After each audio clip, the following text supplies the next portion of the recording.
Okay, welcome back to Rob's Dragon Den. First off, we want to thank you all for sticking with us through that first session. Yeah, we had some technical difficulties. We are working on them, we promise. But we didn't want you to miss any of the story. So here we are, diving into session 2. I can tell you this session is better.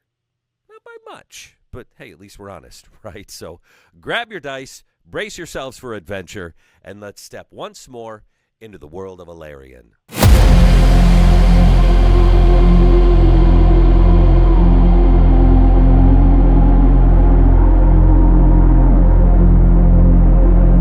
City of Elarion. We met Sir Dorian Blackwell from House Blackwell in Ravenspire, a human. He's from one of the noble houses of Elarion.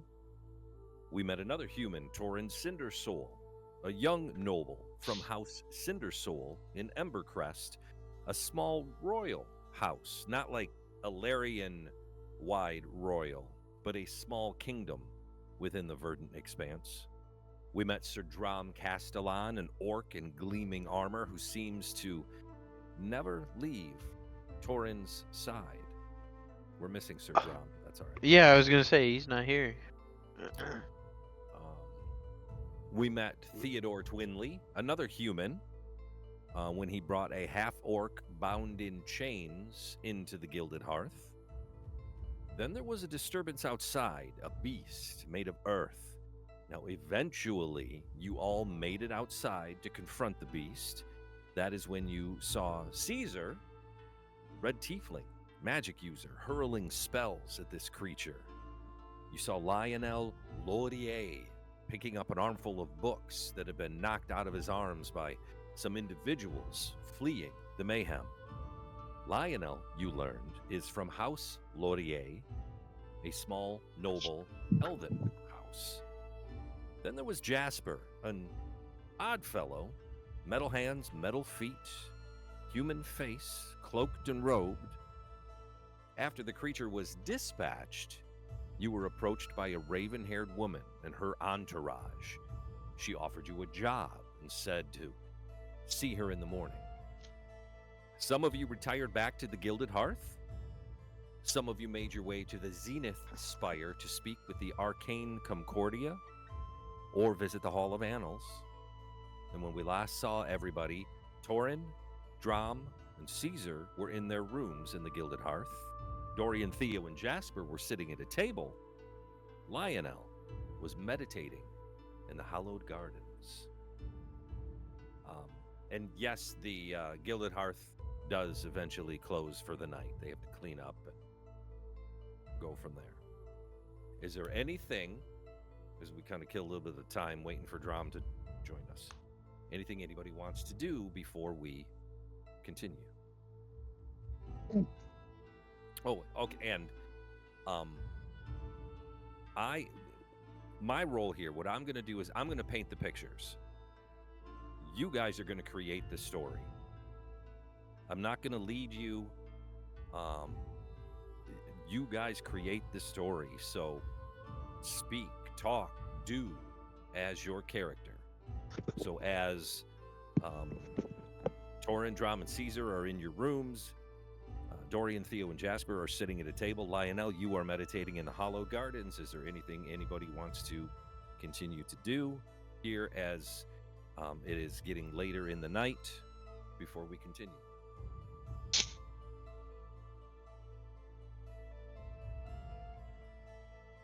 I have a quick question.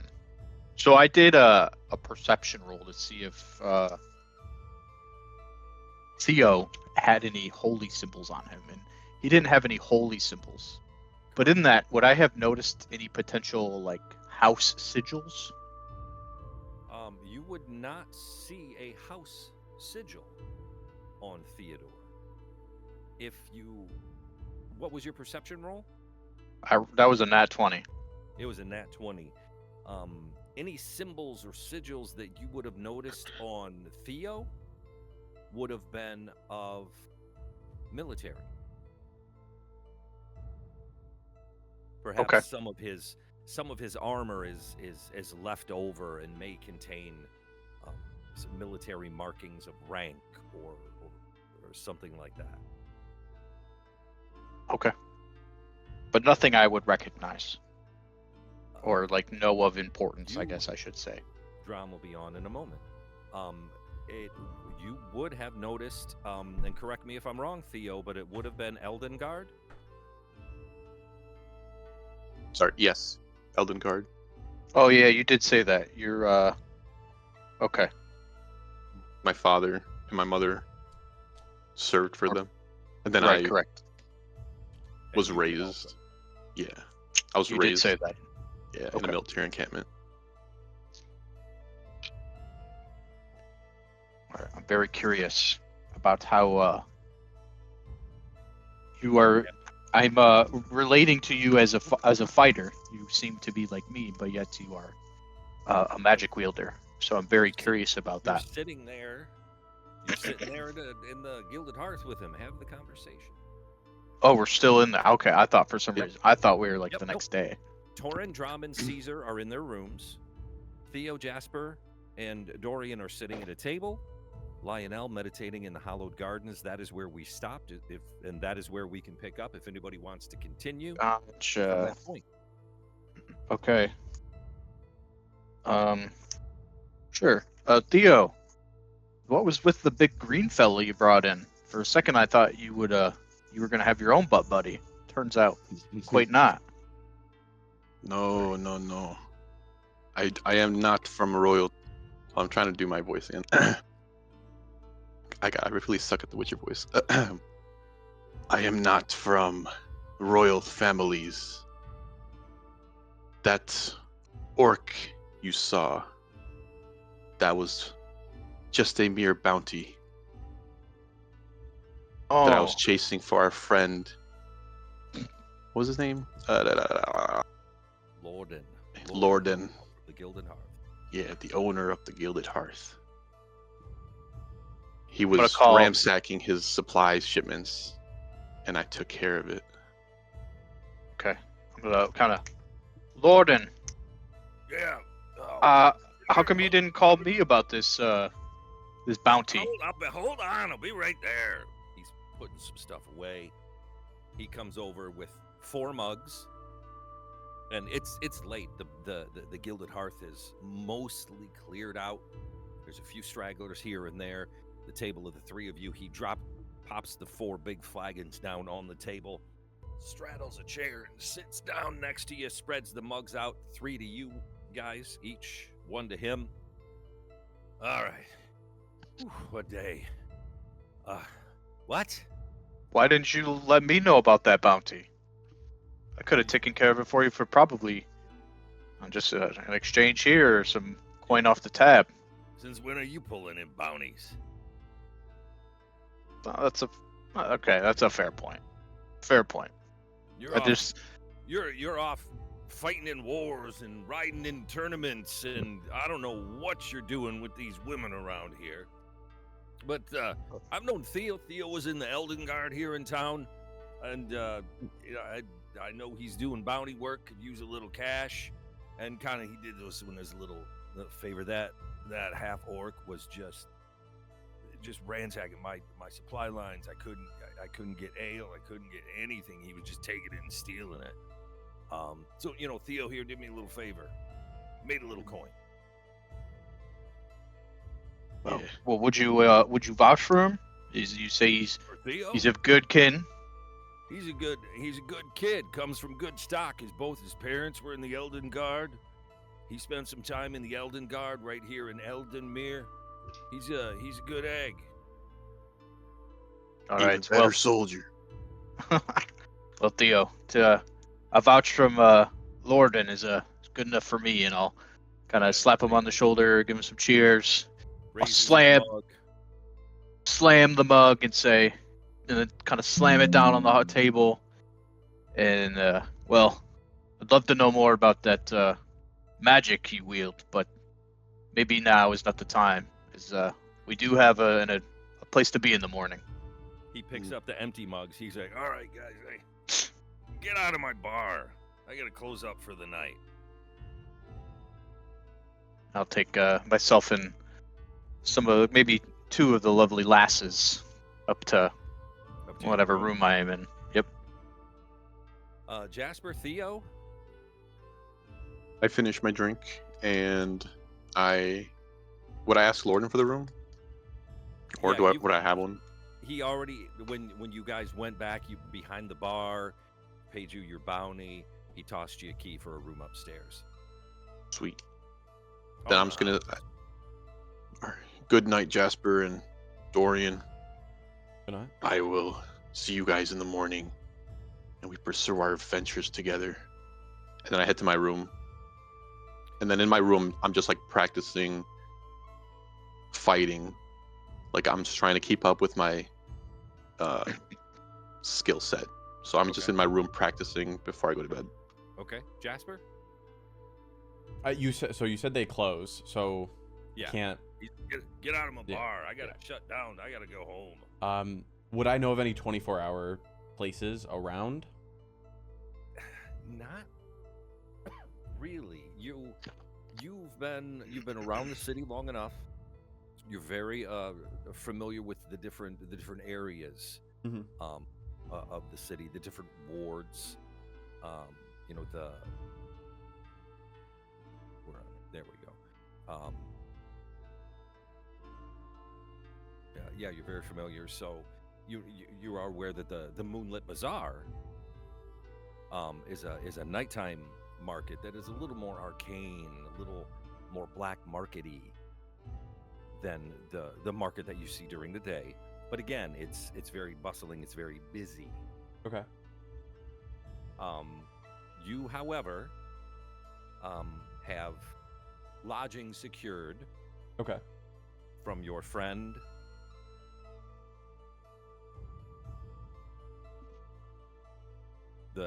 From your backstory. Okay. So in the area that you frequent all the time, that Gotcha. you got kind of that deal with that guy. So that's where I'm gonna go. He's got like a little back room that you've been crashing in. Okay. So yeah, I'll make my way over there and go for the night. Okay. Everybody is crashed for the night. Lionel, are you hanging in the hallowed gardens? What are you doing? Yeah, I'm gonna meditate there. Okay. So that finishes there. I'll give you a little recap, a little more information now on the city as we continue. So if you made your way to Eldenmere, it's the capital of Elarion, where history and ambition intertwine, built upon the rolling plains of the verdant expanse. We've been through all that. So the city is made up of 4 areas. Before anyone even steps into Eldenmere, they must pass through the Iron Gates, grand entrance of oak-bound steel adorned with carvings of Elarion's greatest legends. Beyond these great iron gates is the Outer Rings. It's a network of trade roads and caravans and temporary settlements. It's here that travelers and merchants and farmers and anybody coming to the city make camp before they enter the city proper. So it's kind of this big outer ring before you actually get into the city, but it is within the gates. Then you get to the lower districts. That is the lowest tier of Eldenmere. It's a labyrinth of narrow cobbled streets where common folk and merchants and artisans all make their living. Each quarter of these lower districts carries its own distinct charm. There's the market wards, which is kind of where you guys are. That's where the Gilded Hearth is. That's where the market is. You have the Forge Quarter, with hammers and anvil ringing through the air. Blacksmiths and armorers and metalworkers hone their craft. You have the Riverside Docks. Now, Elarion is not a coastal city. I'm sorry, Eldenmere. Eldenmere sits upon, though, the Alaris River, which is a lifeblood of commerce. Fishermen, ferrymen, and traders keep the docks bustling. Then you also have Craftsman Row. Carpenters and masons and weavers ply their trade there. Workshops filling the streets with the scent of fresh-cut wood, dyed fabric. The lower district is also home to all the taverns and inns where laughter and song spill into the night air. Then the streets wind upward. They widen into the grand avenues. That's where stately homes of noble families stand behind wrought iron gates, their banners each ablazoned with sigils of ancient houses as they flutter in the breeze. Between these estates lie the hallowed gardens. That's where fountains and sculpted hedges offer a place of quiet reflection for those who seek it. Then, of course, you have the Zenith Spire, a breathtaking structure, towering white stone adorned with soaring arches. It serves as the seat of Elarion's governance, also the meeting place of rulers and scholars and diplomats. Inside the Zenith Spire, you have the Hall of Annals. It's a grand archive of Elarion's history. You have the Chamber of the High Arbiter, where laws are upheld. You have the Arcane Concordia, a bunch of other stuff, all in the Zenith Spire. So there, I give you a little more on the city. Can we get that in a printout? Because I definitely did not catch all that. I can. Yeah, I'll get it. I can. I'll get it for you. I'll my people will get you a PDF. Thanks. So you all kind of retire in for the night. Benefits of a long rest for everybody. If you had spell slots, hit points, whatever, everybody gets benefit of a long rest. Heroic inspiration. Heroic inspiration for you humans. Nice. You're each of you awoken. Big knock on your doors. Firm, authoritative. Follow from a voice from the other side. Elden God, you're summoned to the Golden Exchange by order of Lady Isolde Marcrest. Gather your things and come at once. Lionel, you are sitting in the hallowed gardens, very peaceful, quiet. You hear footsteps approach, kind of marching footsteps, and they stop in front of you. You open your eyes. Same thing. Elden God, you're summoned to the Golden Exchange by order of Lady Isolde Marcrest. Gather your things and come at once. Their dark steel plate armor, the golden phoenix sigil of the Elden Guard on their chest, and a white cloak draped from their shoulders. What was the lady's name? Isolde. You're summoned to the Golden Exchange by order of Lady Isolde Marcrest. Isolde Marcrest. They pound. Do not keep the lady waiting. She does not take kindly to tardiness. I think Drom sits up really quickly and just like pulls his sword out and is like standing there in his underwear with a sword like at the door. I heart Torin on your boxer shorts. Perhaps. We On don't his know. jockstrap. On his jockstrap. Ass fully out. Yes. Had two on it too. Yeah.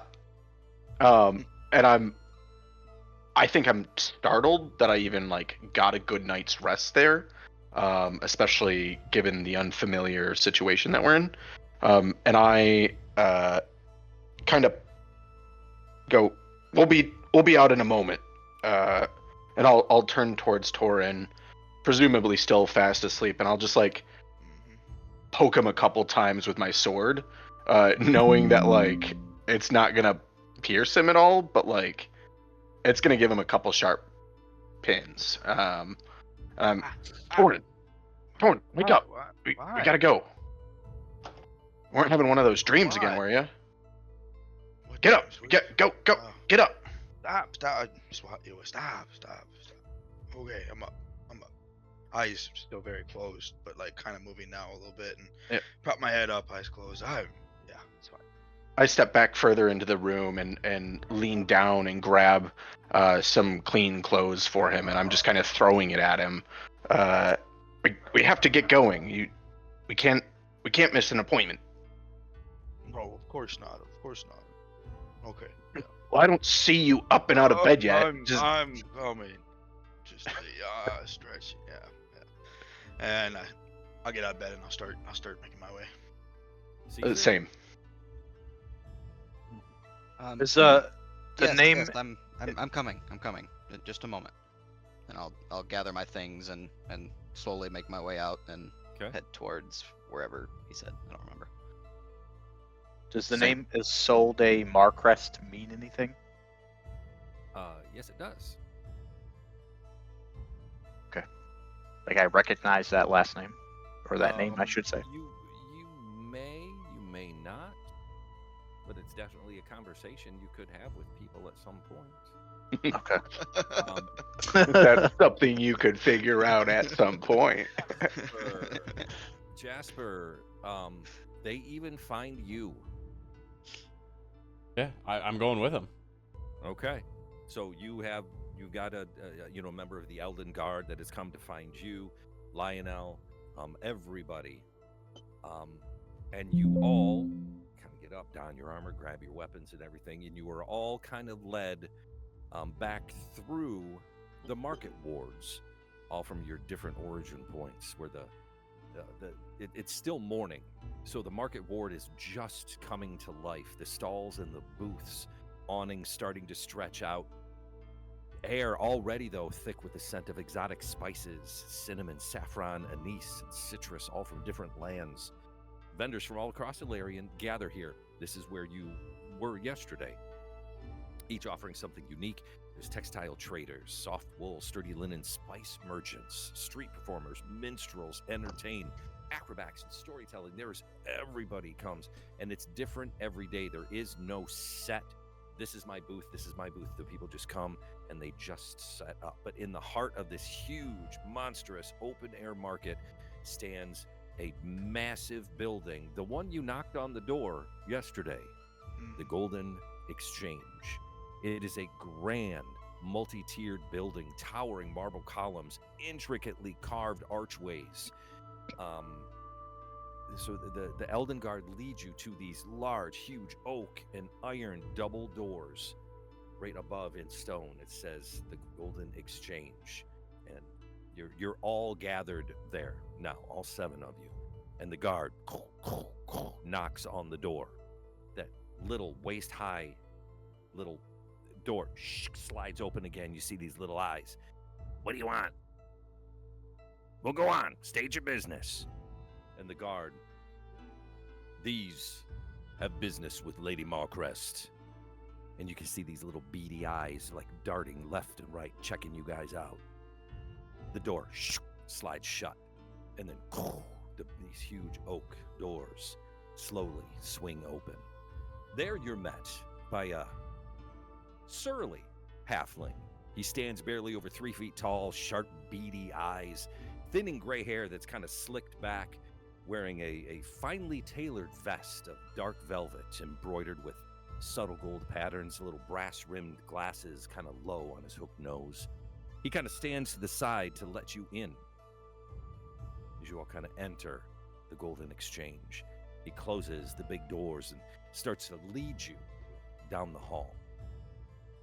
He leads you deeper into this building, his polished shoes kind of clicking, clacking sharply against the marble floor. The path kind of winds through the heart of this building. Huge vaulted ceilings adorned with golden trim, tall columns wrapped in spiraling inlays of silver and sapphire. The walls are lined with tapestries, trade routes, and caravans depicted. Everywhere, deals being made, merchants whispering over sealed contracts, gem appraisers inspecting precious stones under magnifying glasses, scribes furiously recording transactions with quill and ink, and everywhere you look, heavily armed guards, gleaming armor, bearing the symbol of a balanced scale on their chest. This halfling stops before this huge, again, dark, big double door, mahogany and iron, inlaid with golden filigree depicting a set of balanced scales. The handles, kind of shaped like gilded lion heads, tiny rubies for eyes that catch the light. And above this door, engraved in stone, Marcrest Trading Consortium. The halfling, he knocks on the door, 3 sharp, precise, business-like knocks, and puts his hands on the doors. Without even turning his head toward you, he kind of grits his teeth. Be on your best behavior. And he pushes the doors open. The dark-haired woman that you met in the market square, sits in this lavish office overlooking the trade floor below. She wears today a crimson gown embroidered with gold and an assortment of rings on her fingers. She looks up from her parchment as you walk in. Yes, come in. You're kind of standing there. There's guard members behind you as the doors close. She looks kind of down her glasses. She looks at you. Yes. These incursions are happening far too often. They disrupt the flow of commerce. They fray the nerves of my traders. They tarnish the reputation of this exchange. It's bad for business, and I will no longer tolerate it. Track down those responsible, find them, root them out, and you will be well compensated. She kind of gestures with her hand. There's a soft creak of a side door that opens. A couple of attendants come out, each carrying a polished silver tray. And with kind of a synchronized grace, they set these trays down on this huge oak table, revealing 7 meticulously arranged stacks of gold coins. Each stack precisely 100 gold pieces. This is but a down payment. Upon completion, I will triple this for each of you. Fail me, though, and there will be no second chance. Her eyes drift down back to the open ledger on her desk, quill in hand, as she starts writing in it again. She doesn't even look up. Is there something else? Or is it directions to the door you require? My lady, certainly you have more to go on than this. Where has this been happening around town? That is your job. My job is to maintain trade in Eldenmere. You're right. Sorry. And I'll scoop my gold into my gold purse. Ah, but Buddy's got a purse. I see you don't. I'll take yours for you. She doesn't even look. Oh, yes. Amusing, Blackwell. I'll just put it in my pockets. Lady Marcrest, just point me in the direction to swing my hammer, and I'll swing it. Yes. What a surprise! A Blackwell swinging a hammer. Simple Well, folk. So I guess I'll grab my 100 coins, and I'll walk by and make sure I walk by Mr. Sir Cindersoul, and I'll give him a shoulder and say, I see they left a swill in here. Well, only way for you to be around is if money's involved, so makes sense that you're here too.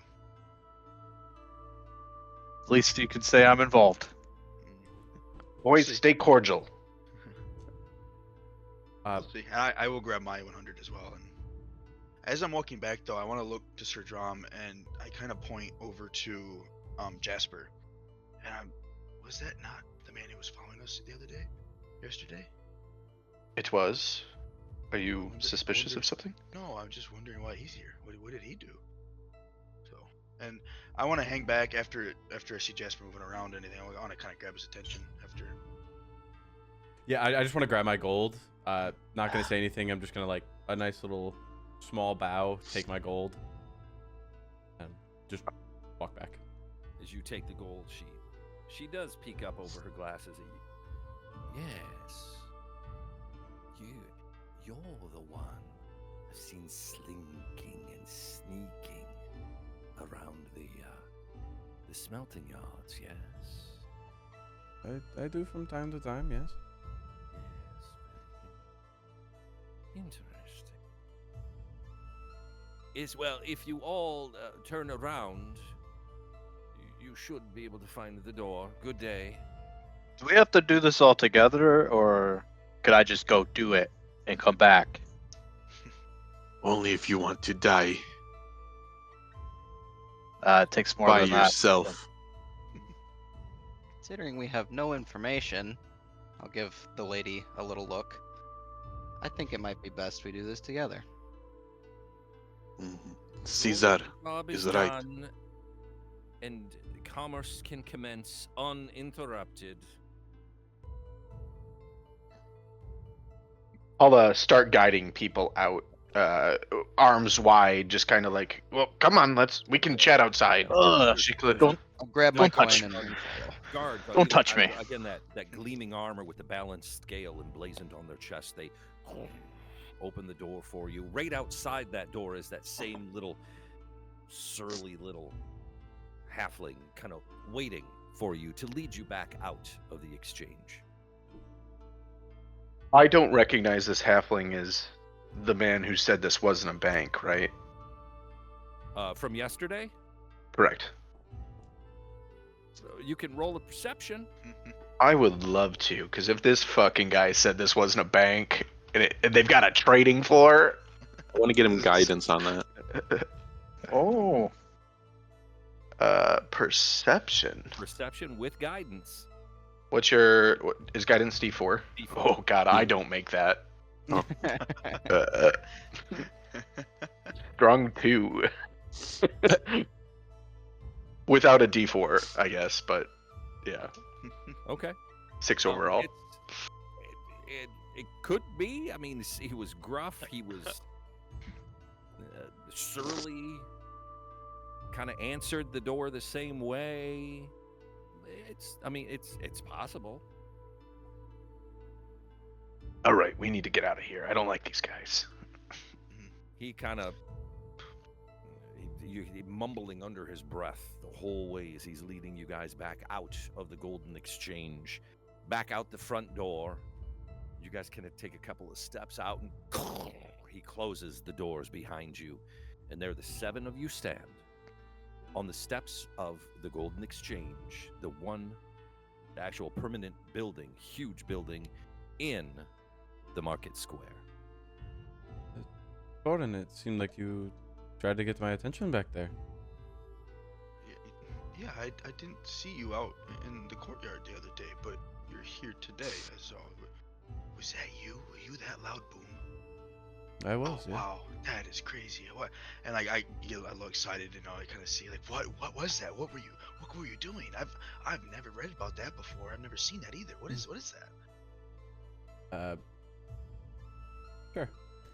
So I'll pick up my walking stick, put it in both hands. Describe your Yep. walkings.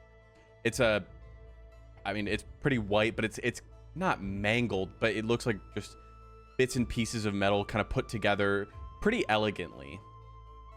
And there's I guess where it would rest on my arm to kind of give me a little more support. I'll click that in, and you'll just see piece by piece it starts coming apart, and morphing, gears turning, the pieces of metal like shifting into different areas, as a scope forms on top, and that like little resting area becomes my trigger. You just see the barrel start to form out of my staff, and here I am holding a rifle. Oh, wow. Beretta. Not a rifle. A Powder box. powder box. Powder box. Are those common with where we are at all, or that's not a very common thing to see at all? No. Okay. And so- I'm gonna like shift my stick back. And as you're holding it, I'm just kind of like looking at it and just in awe right now. I mean, how do you do that? What even is this? That's such a loud crack that it made. That's unbelievable. Pays to know people who have access to Yes. materials and things like that. Yeah, definitely. I can see that. Look at you.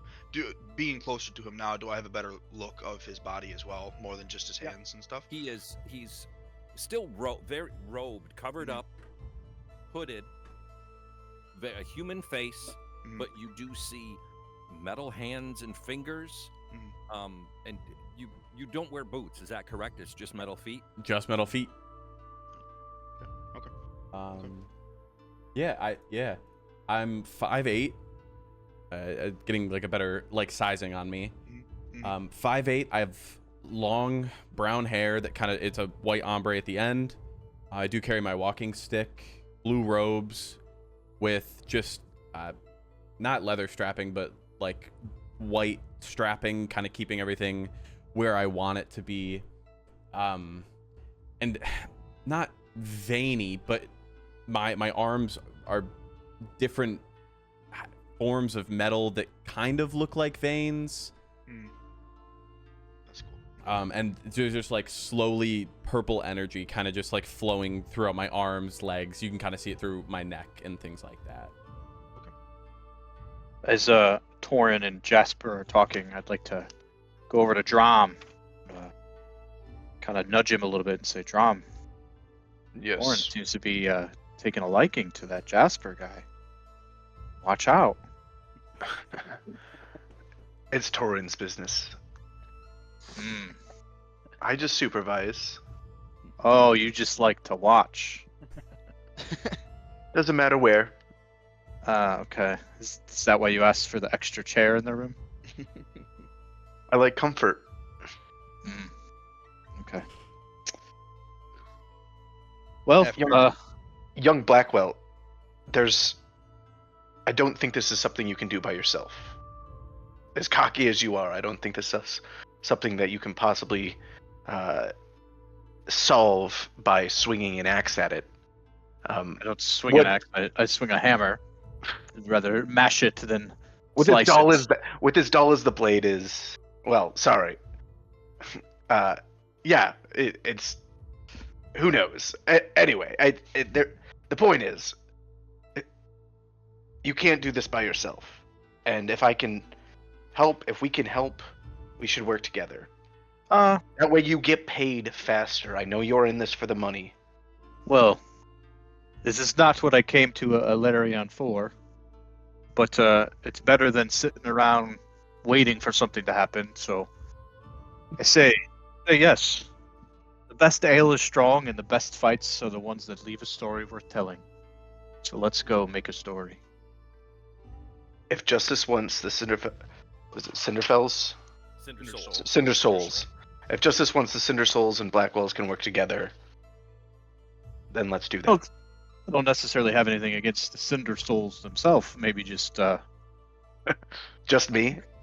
I don't know. You know, the Cinder Souls and the Blackwells just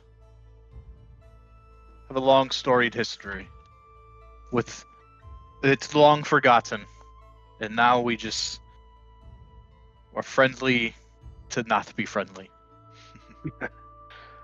I understand. Well, where do you think we should start? I'm new to this city. I don't have any knowledge of what's going on here. I'm along for the ride to help, so I'm not too sure where to start. I go, what? Where did you come from? Holy fuck! I don't know how you missed me. I mean, I'm 7 foot tall. I'm standing right next to you. 7 foot tall, red horns, Yeah. black robe, black. That Must be getting Elfie, old. that Lionel guy. He was in the market when it happened. He might have seen something. Is he around here? Ah, there he is. Yes, I am over here. Just listening to all of you bicker. Yes, what's up, buddy? Elf. Oh, I would Did you, say, from my inclinations, we might want to go from what I've heard. Trying to look at the name, hold on.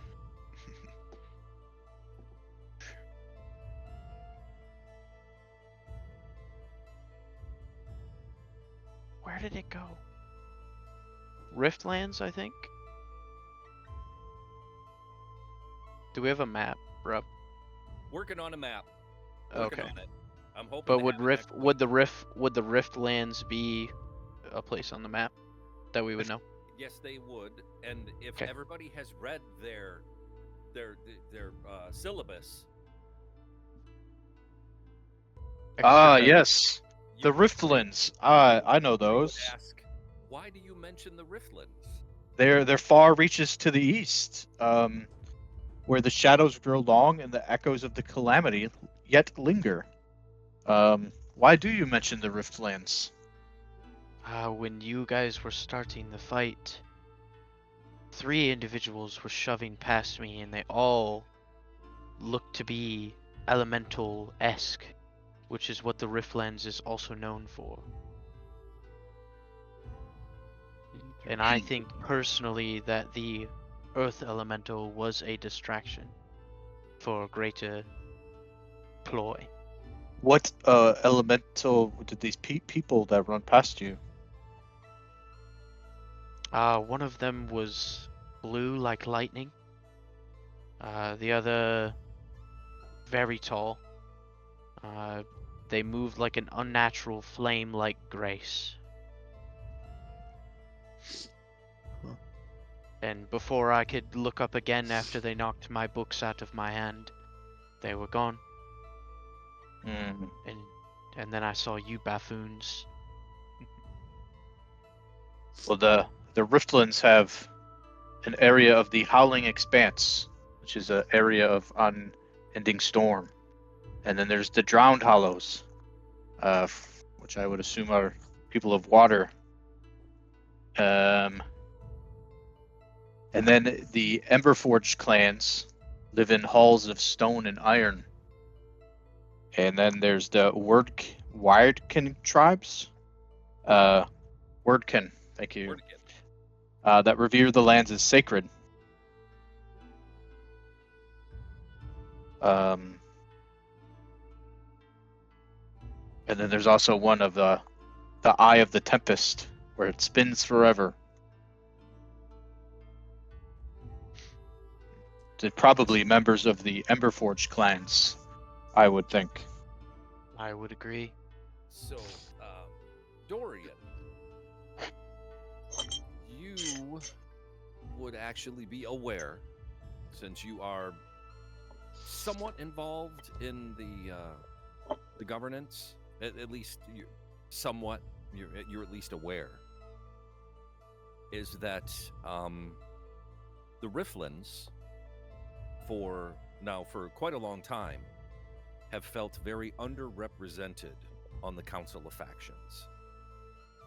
They believe the Council of Factions favors the Verdant Expanse and funnel resources to the Verdant Expanse, while the Riftlands are left to endure hardship.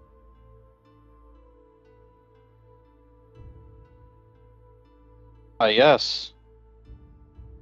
They're underrepresented, and they're feeling they're getting taxed without representation. They are jumping the trade routes, and I feel that some of our resources may end up in the water soon, thrown overboard of a boat. Well, as your friend Theo there mentioned, he was grabbing an orc that was messing with the trade routes. Oh, yes. I remember that. He could be getting paid to mess with that, because why would somebody purposely just take Lordan's stuff and not try to resell it? Or, like, what is the purpose without gain? And it's right about now, you guys are kind of standing on the steps of the Golden Exchange, which is in this huge open air market, and that is where you start now all of a sudden to hear screams and panic coming from kind of just around the corner a little bit, kind of back into that main area of the market that you were yesterday. Go over to it. It's happening again.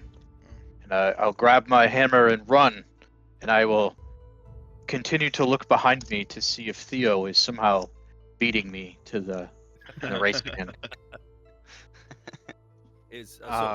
So Dorian is running in? Yeah, when he goes in, can I cast bonus actions or anything before he goes in? What are you thinking? I want to do Shield of Faith on him, so he has +2 to his AC. You can absolutely throw Shield of Faith on him. Perfect. I will do that. So you see me just Shield of Faith on him. And that adds +2 to your AC for how long? 10 minutes. 10 minutes. Mhm. Everybody, what's everybody else doing? Because Dorian's taking off running toward the screams. And Same then as well. as I do that, I'm also looking around for any familiar faces, like that of the 3 that ran into me yesterday. Okay. You do not see them. Do I see anybody around the area, like on our way over there, like running from any guards, or any guards like pursuing somebody? It's chaos at the moment. Okay. As again, the market was just starting to really kick in. As you guys were in the Golden Exchange, you've been having this conversation, and then all of a sudden screams and terror, and you can just hear the chaos from just around the corner of a building that's kind of blocking your way. Drum follows Torin as he just kind of escaped reach and is running straight in. Right. Sword drawn. Are we all running in? I want to be That like makes 40, 50 feet behind everybody, but still going. All right. Boom. Go ahead and place yourselves. I'll give you a second. So you're kind of you're coming in from that top left corner. Top left. Well, how fast did I run? And am I like there already? You're not that far, Jasper. Oh, I'm not that far. No, you guys you're still back here. Jasper's up here, bro. Sure. No, he moved himself. Jasper's keeps moving himself. Okay. I'll go here. So, yep, Dorian, you came running in first, so you're about there. Well, I will stay close to Jasper, and then I will motion Caesar.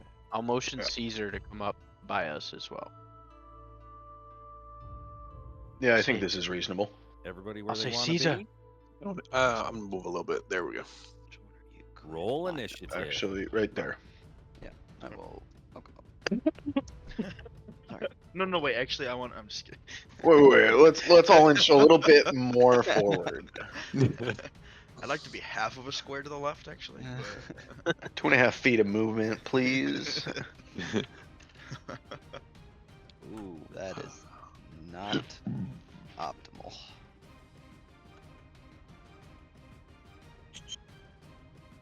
Where is? Oh, there it is. Oop. Oh. Grom and Dorian. I'm working on it.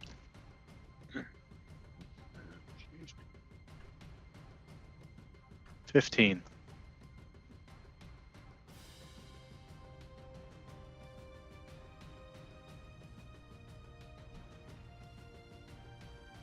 Grom with the 20, you're up. Oh yeah. So we'll call out Drom's up. Jasper, you're on deck. So here's how, because there's 7 of us, monsters, combat. We're gonna run combat. Try to run it as quickly as they can. If you hesitate and I'm gonna hit you with the reaction, and then you lose your turn. Cool. Know what Sounds you're gonna good. do. Know what you're gonna do before your turn gets here. Drom, you're up. Jasper, you're on deck. Yep. I'm dealing with trying to get these things in the right spot, but 5, 10, 15, 20. Again, this is an open air market. They're tents, they're carts.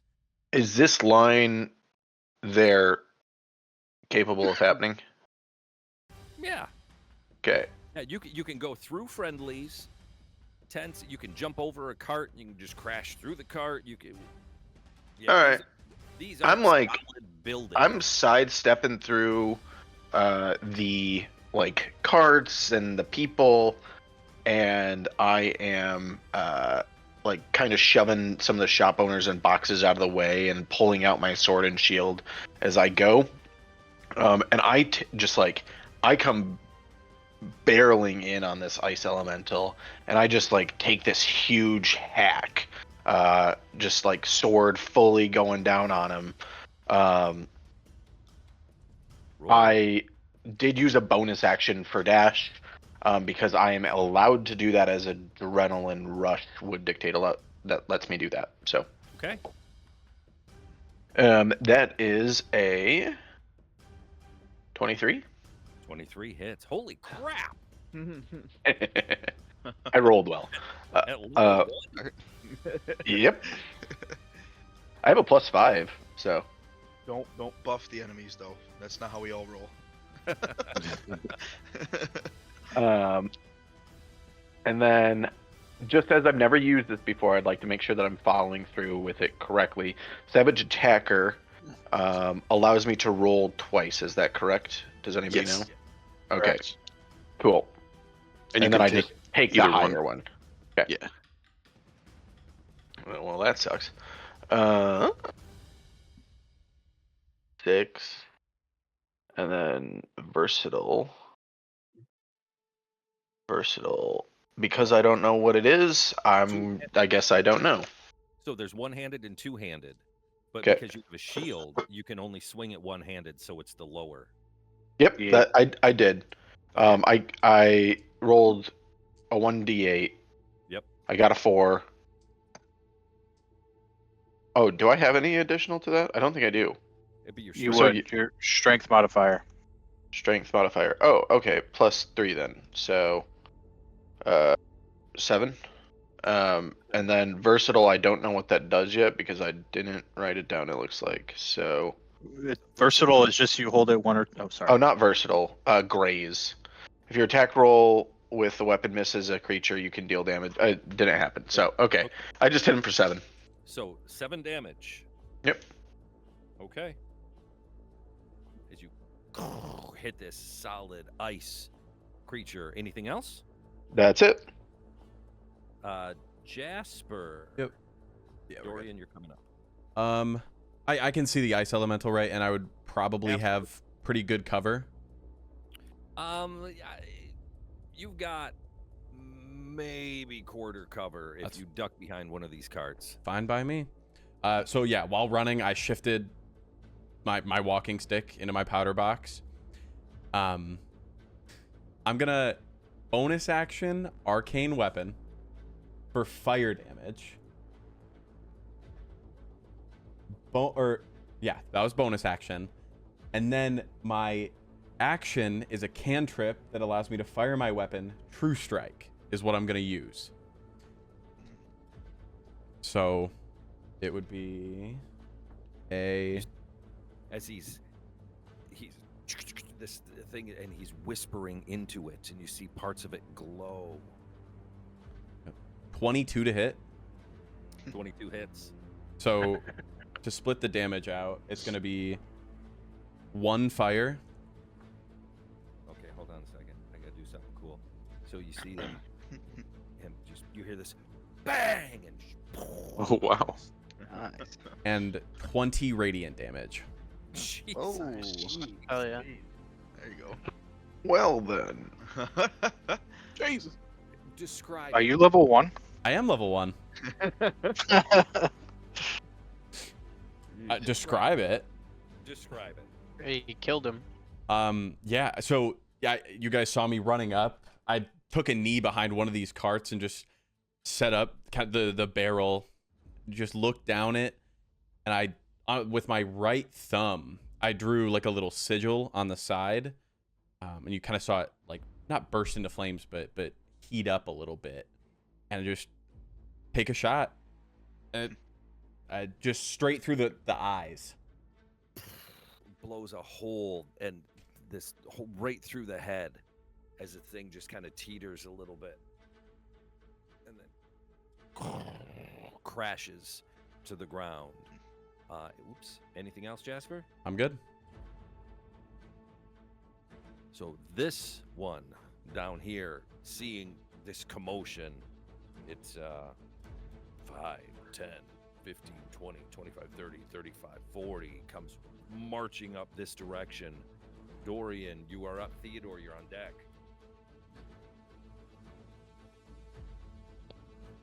We'll just move to meet it, and I continue to run. And then with my hammer for a 22 to hit. 22 hits. Or okay, hold on. I gotta re-roll that.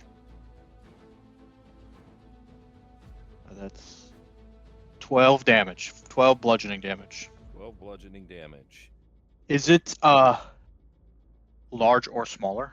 It is large. Can it make a con save? Con. Nat 20. Okay. For a Goodness. 22. Yeah, it passed.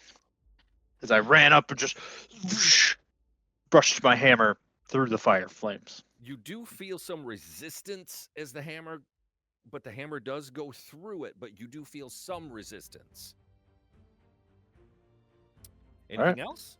That's your turn? That's it. Yep. Theodore, you're up. Lionel, you're on deck. I'm up. All right. I move 30 feet to here. As a bonus, I cast Shield of Faith. Hi-ya! May the light protect me. So I have Shield of Faith on me, +2 to my AC. And as my action, I take dodge. What are you Um, dodging? You got nothing to dodge. True, but if anyone attacks me, they attack at disadvantage. They attack at disadvantage. Oh, Okay. oh.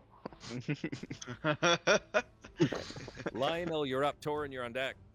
All right. As you see me, I kind of hover a little bit over the ground, and I do an incantation. It's kind of murmuring. I'm not really like saying much that you guys can understand because it's in Elven. I am blessing. understand. All right, cool. I'm blessing you. All right, I'm blessing you, Caesar, and Jasper. Each you? of you, huh? Who's you? Benny, Torrin. Sorry, Torrin. Caesar I'm and blessing Jasper. Torrin. I'm blessing Torrin, Caesar, and Jasper. So now all three of you for up to a minute. You add a D4 to any attack roll and any saving throw. Nice. Sweet. And then DM, when as you talk, get closer to a- your mic. As a nobody's taking damage, right? Not yet. Just the elemental. Yeah. Okay. Just the puddle in front of me. I will move this way, like back behind the cart here. Actually, no, I'm just gonna stay there. All right, and then that's my turn. Torin, Caesar, you're on deck. The other two in the back, do we see them as well? They're tall enough. Oh, that, yeah, Yes, okay. you can Gotcha. see them. Gotcha. Okay. I mean, after seeing Jasper, I'm just like, my face is just in awe watching that the smoke now come out of his barrel. I'm like, oh my gosh, and I just run on by though. Was worried at first. I'm like, I don't know if he can do anything up close, but he can definitely handle himself now. 5, 10, 15, 20, 25, 30 to there. And after seeing Dorian connect with his hit, I will continue running. I'm gonna dash. 5, 10, 15, 20, 25, 30 to like kind of in that tent there. And looking at these other two elementals here, and I think that's all I can do. Okay. Caesar. I- Drum, you're coming up. I take 5, 10 to right there, and on the fire one in front of me, I'm gonna cast Mind Silver on him. So I need a intelligence save. Intelligence.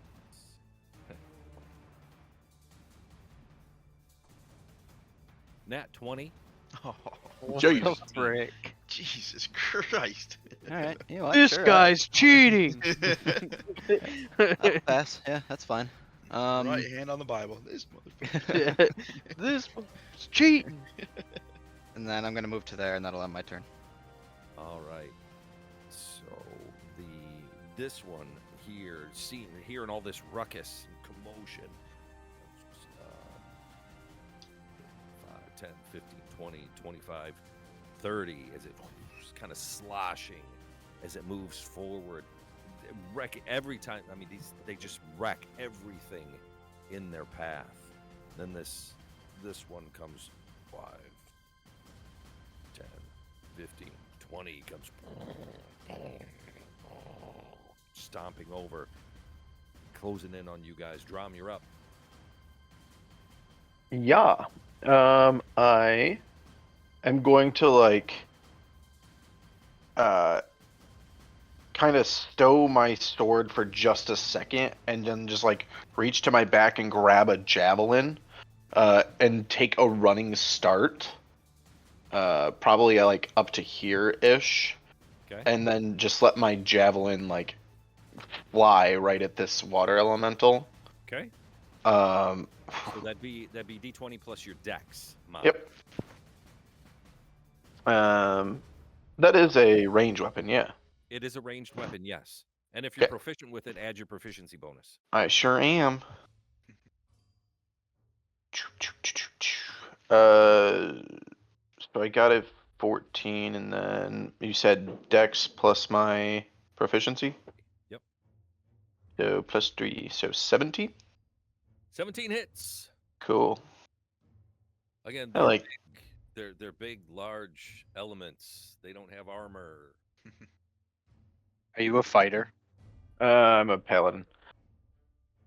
Oh, how many weapon masteries do you have? All of them. 0. Multiple. We can talk about it later. Well, I'm just trying to see if you threw a trident or whatever, a javelin. Javelin. I have You would- proficiency with. Not I have proficiency. Sorry, I have mastery. mastery. I have mastery, and Okay. and it does use slow as well. Yep. You reduce its speed by 10 feet until start of your next turn. So it's reduced by 10, and then I hit it for 5.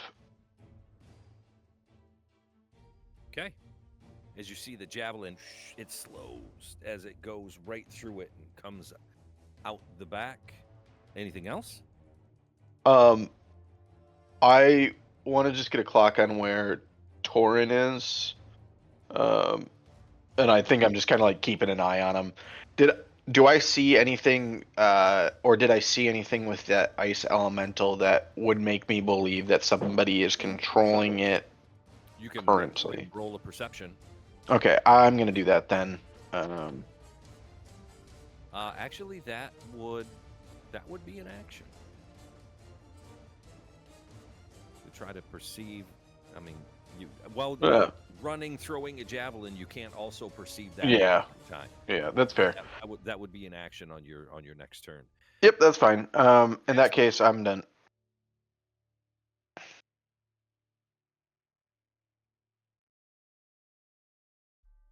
Jasper, you're up. Yep. All right.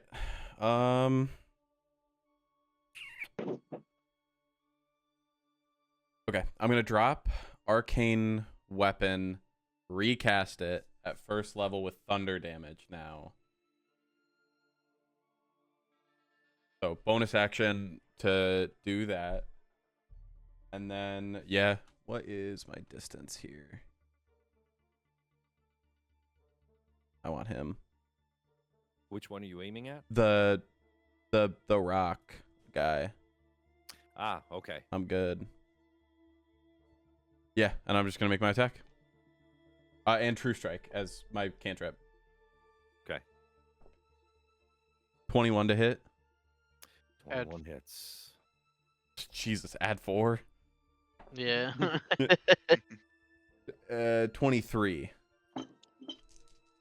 23 damage. No, sorry. My 23 math is hit. wrong. Hold on. All right, here we go. So it's gonna be 4 lightning damage and 15 radiant. So 19. And I'm done. Okay. Hold on. Hey Rob, for the water elemental, add another 3 damage to it. Just for I didn't add my proficiency in Got it. dex thing. Proficiency doesn't go to your damage. Only your dex would go to damage. Okay, well then add Christian, what was your damage? 1. What? 4 lightning, 15 Thunder. radiant.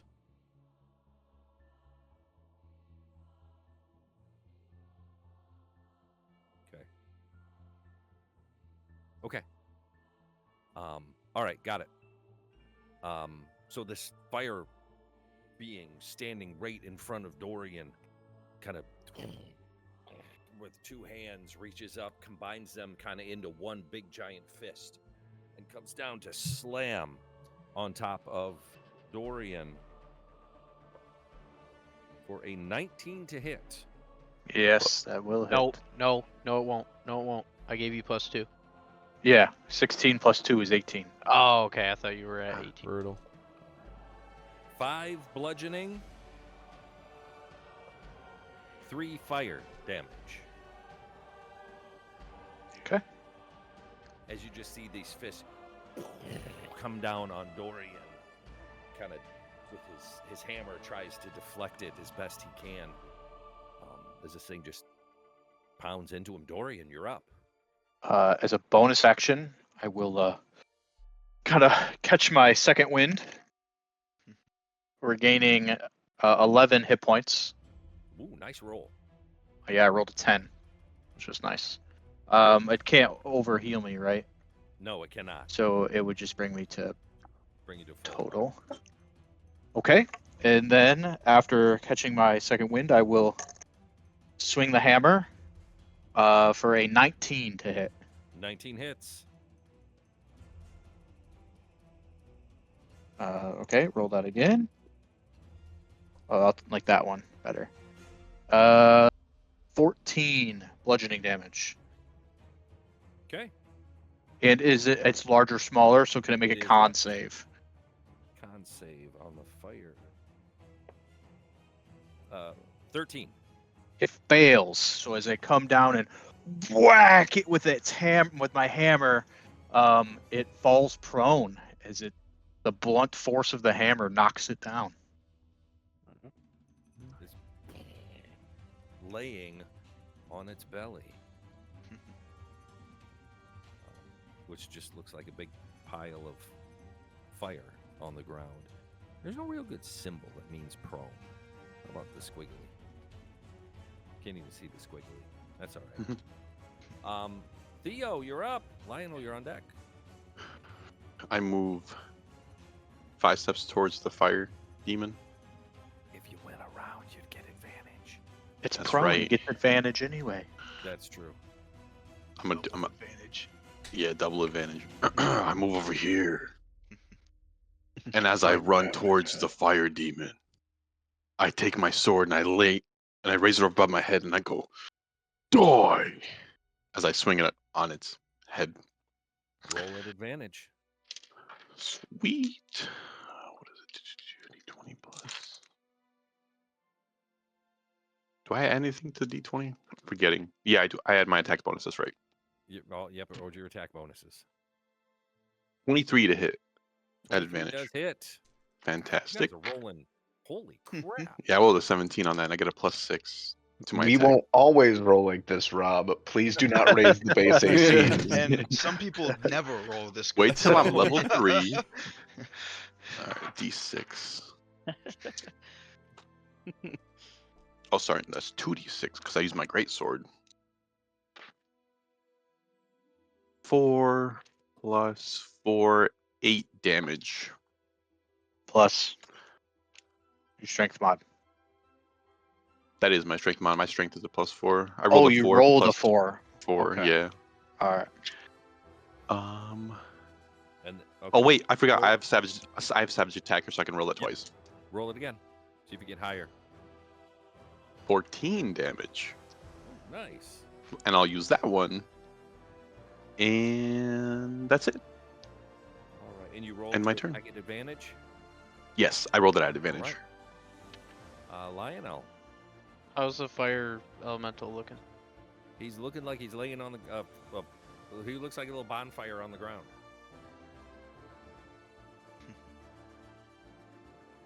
Okay. far is it? Cool. Okay. I will move around to right about here, and then like through. I will cast on the water elemental guiding bolt. Spell attack. And nat 20. Damn, okay. Roll Wow. dice twice, and then add Holy your moly. mod. 46. Okay. 8d6. Yeah. He's literally casting fireball on one guy right now. Yeah, on one guy. On water. Mhm. This is guiding bolt though. Ah. Yeah, it don't miss. Alright, 5, 10, 15. Right? Or is it magic missile? I don't remember. Magic missile. 19, 21, 23, 21. 25, 29 damage. 29 Damn. damage on the water guy. And then he also needs to anybody that attacks him until the end of my turn next time will have advantage on him. So you see Lionel kind of, he comes stepping forward, waving his hands around, and he points at this thing and explain how it happens. Perfect. You Tell just us hear what me. So I chant my incantation, and I say, "Go back to the pits you once become." And he's dead. And this He exploded burst of from the light inside comes, out. and it hits this creature, and there's a big splash, and the water just rains down on the ground. The being is no more. Damn. Anything else, Lionel? No, everybody else is doing good, so I don't need to heal anybody. Torin, you're All up. done. 10, 15, 20. 20 coming back to this guy. Run up to him. He's still laying on the ground. Yes, he is. Yeah, and as I'm running out, I grab my sword and I wield it with both hands and take my attack on him. At advantage. Yep. He's prone. 15 15 on the fire. If Hits. that. Okay. I or was gonna a say- Are you guys adding your bless? I haven't yet. So 17 plus whatever the D4 would be. 17 plus 2, so 19 total then. Was a better one. 19 to hit, sorry. 19 to hit. Oh, 19 hits, yes. Yeah, sorry. 19 to hit. And then okay. Oh boy. Bless is to hit, not for damage also. Yeah, no, it's just a hit, and then Okay. saving rolls.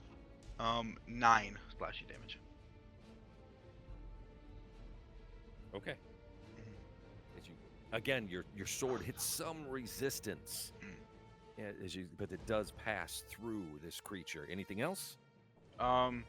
If I were to move away from him and he's knocked prone, does he get an opportunity attack? He does, but he's at disadvantage. Okay. Yeah, I'll do that. So I move 20 to get there. Okay, as you step 25, away, 30 to that card. swings out with one of his hands Uh-huh. at disadvantage. Nat 20 Goodness. and a 14. Misses. Misses. I kick my leg forward really quick so he doesn't grab it. And run over to Caesar. that side. Yeah, my computer's bugging out. I can't see any of my spell list. Okay, so I'm gonna do the exact same thing I did last time because I can't see any of my spells right now. I have Okay. no idea which ones they are. So I need an intelligence save on the fiery one. On the fire one. Intelligence. No way he saves this. 17. Oh, yes. Damn. Oh my 17 will God. save. God Yep. damn. You Smart cursed ass us. elemental. Okay. Then I'm gonna move 5, 10, 15, 20, 25, 30 to there. That'll be my turn. All right, this one lumbering forward. Lumbering, big but slow. Sir Drum. Yeah. I'm going to, as I go up to this guy, grab my javelin, hopefully as a bonus action, but also spend the rest of my turn looking to see if there is a person that is controlling these things. Just kind of like I'm going up to him, but I'm looking around for. Okay, picking up your javelin would be an action. Okay, So you can either do that or you can try to observe. I'll observe. Roll a perception. Cool.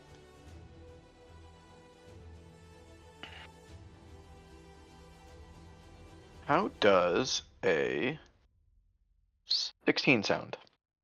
16. It's most of the people have either run, scattered, or they're hiding, tucked behind their carts or something like that, trying to protect their wares. It's their livelihood. You can't really see if it doesn't look like anybody that is in this area is in any way controlling them. They're hiding, they're running.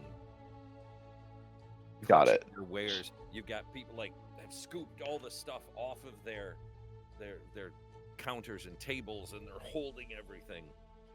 It doesn't look like anybody is controlling these beasts. So I'm not seeing I'm not seeing somebody standing out there in the grass or someplace out there that's just like out of place, even if they're not, directly moving their arms and stuff for it. They're just not. Yeah. Like everybody's either terrified of the creatures or terrified of losing their livelihood and is clutching onto their goods and wares as best they can. Got it. Then I am right here. Jasper. Just same thing. Reload, True Strike, and go. Or what are you adding arcane to this? It's a concentration for an hour is the spell, but I dropped the other one because I wanted to change my damage type. Okay, and then you added the thunder damage. Yes, so it's only thunder damage, and then True Strike makes it radiant. Yep. My D4. And you're firing on the earth? Yeah, 27 to hit. 27 hits. I would hope. It's going to be Break it 4 lightning. down. Huh? Thunder? You mean 8? Okay. Oh, yeah, 4. Aren't thunder and lightning different damages? Yes, they are. You said thunder. Did I say thunder? I meant lightning. But go thunder. That's fine. Go thunder. Okay. It's fine. Jesus, fuck. And then 18 radiant damage.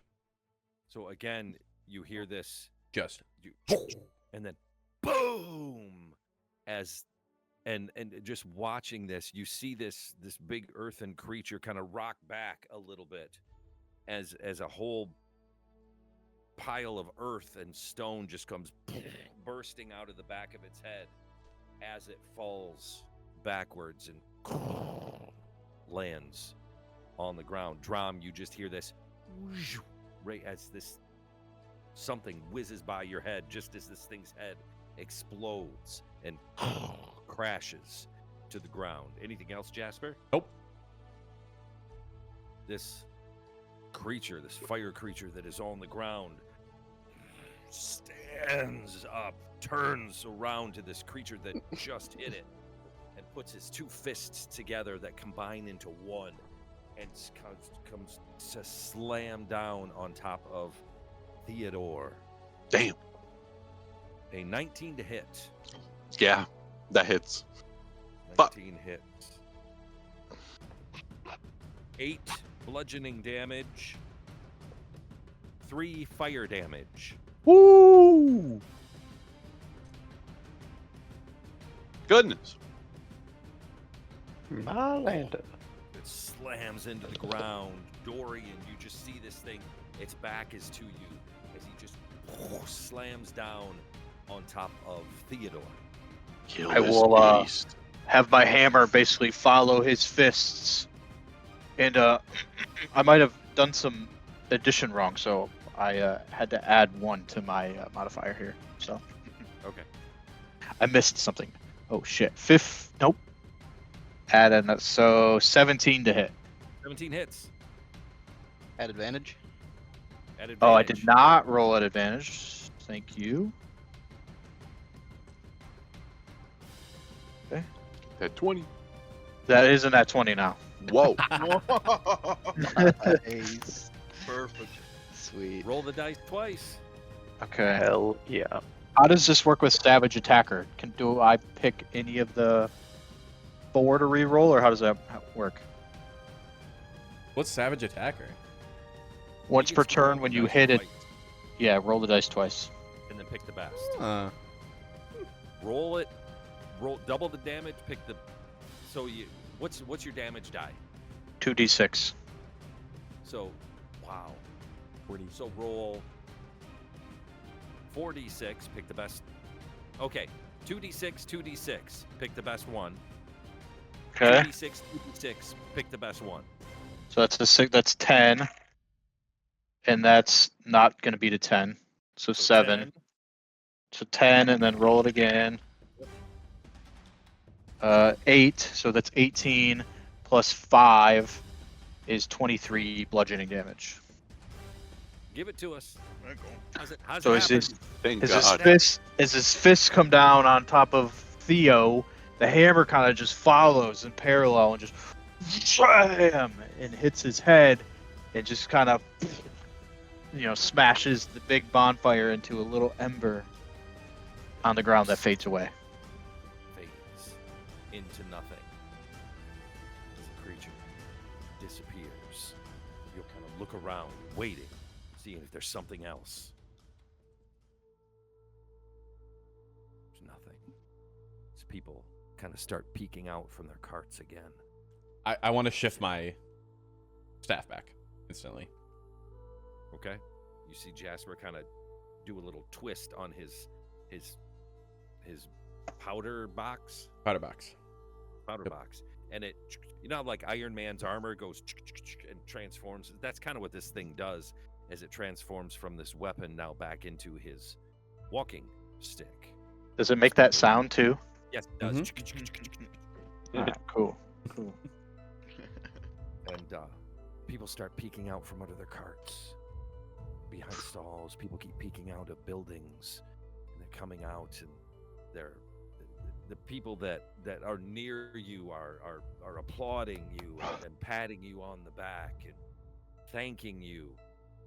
I want For- to. I want to basically like pretty hard elbow Lionel, and let's go. We must look, find people who need help. Let's go.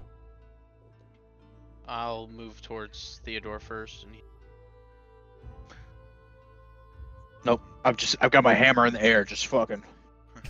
I think I have second wind. you don't People don't are need to. people I are, can just are heal you. gathering around, patting you on the back, thanking you. Thank you. You not only saved lives, you saved their livelihoods and their goods, and people are handing you basically food, stuff that they sell here at the markets and stuff like that, some baked goods and stuff. So you guys are filling your pouches with all these goodies that people are. I don't take any food. I take nothing from them. And I want to basically sprint around the square, looking for anybody that looks dead or anything like Okay. that. Okay. Yep. The only one that looks close to being dead right now is Theodore. No, Yeah, like civilians or anything. All the civilians luckily they were able to flee and hide. There are carts that are damaged, and stuff like that, and kind of like what you saw yesterday. And as you guys again making your way around, helping people right carts and pick up their things and trying to fix broken And tables and awnings and carts. and Seeing stuff that, I like want as to best you cast mending just where I can. Go to the people I can mend, fix Is that a these cantrip? carts. Yeah, it is. Okay. And the limitation, I can't restore magic or broken items, and I can only restore a it's a window of a cubic foot worth of stuff I can repair. At one time. Yeah. Okay. So you're doing the best you can Yeah. to aid these people. And again, they're very thankful. They're trying to give you food and Nothing. stuff like that. But you, Jasper, just kind of politely, thank you, but no, I can't. And he just continues to go around helping people fix things. Caesar, what are you doing? I'm going around the south and to see if I can see anybody who's fleeing the scene, anybody who looks suspicious, anything like that. You can roll a perception. Dorian? I'm helping him with that. Okay. Roll So it at I'm advantage. cool. Perception. What is my perception? Dorian? Dorian is going to take any food and or drink offered to him and bask in the glow and fame of the common people. He's got, you look over and he's got one arm, both arms, each one around a busty young woman, two of them, one on each arm. 13. While also holding my very heavy hammer with one hand, even though it's two-handed. Just flexing my strength on these lovely ladies. I walk up to Theodore and I put my shoulder on his back, like I put my hand on his back shoulder, and I say, "Zalius, guide me," and I cast healing ward on him. 4? How much? Let's see. Caesar, did you have blessing still from before, Yeah. guidance or anything like that? I don't think so, You unless. still have blessed, and that's on a check. Add D4 to it. Yep, add D4. D4 Really? to your check. Rolled. What do the D4s look like? I haven't rolled a D4. Triangle. Triangle. It'd be a 16, Rob.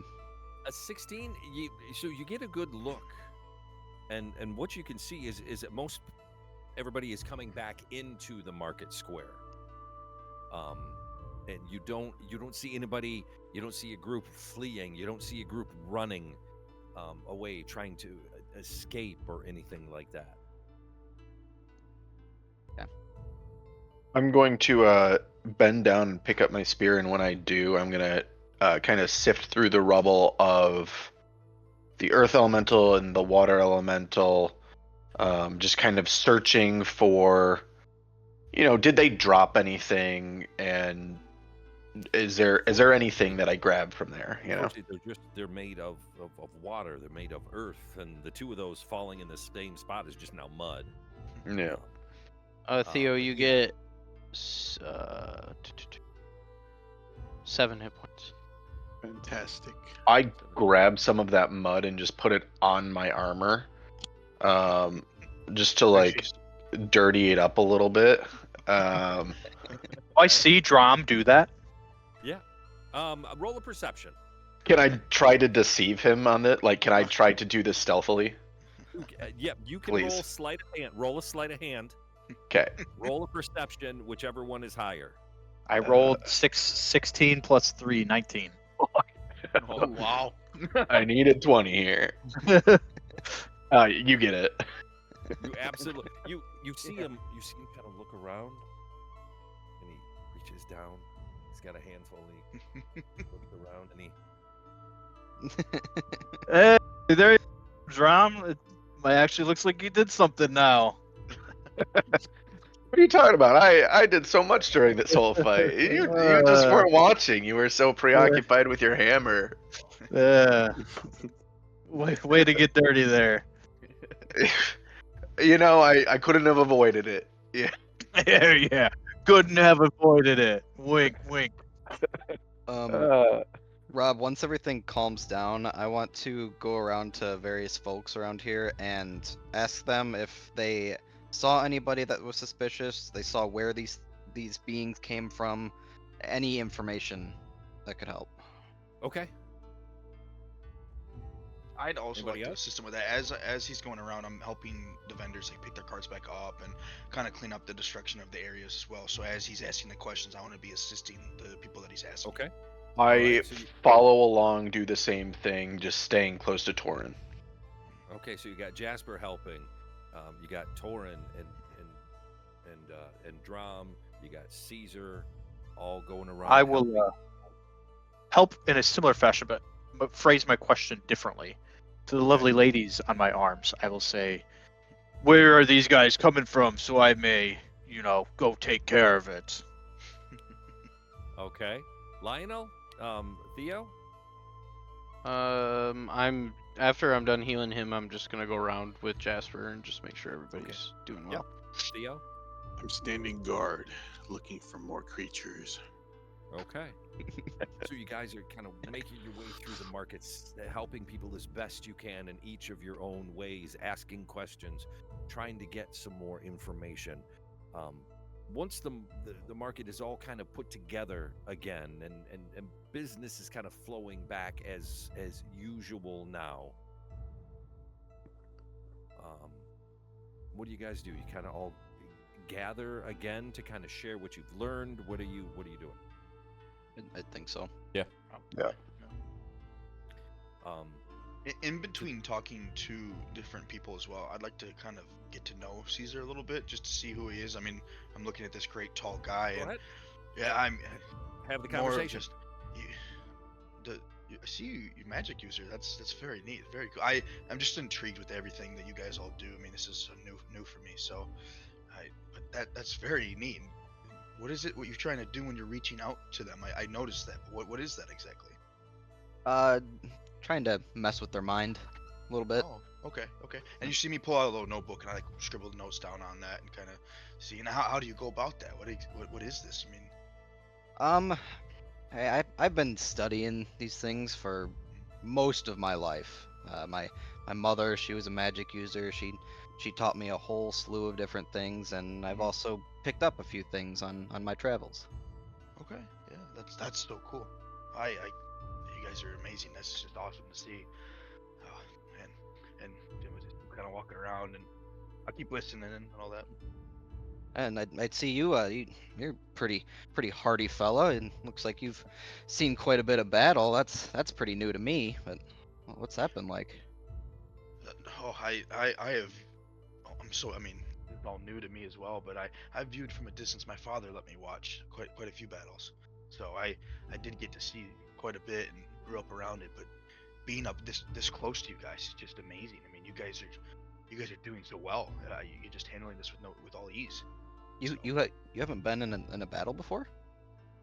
No, I'm this might be my first. Well. Well, he's fought me before. Oh, I mean I've sparred many a times, but never in live. Well, you had me fooled. I Oh well, look pretty good. That's this gentleman right here. He's trained me everything I know. I'll give him You a looked little, good out there today. little clap. As you're having that conversation, I'm gonna try something here. Nope. Hold on. Hold on. Thought I could do the whole. Can I do everybody? Oh, No? we're going on Okay. mute. Hold on.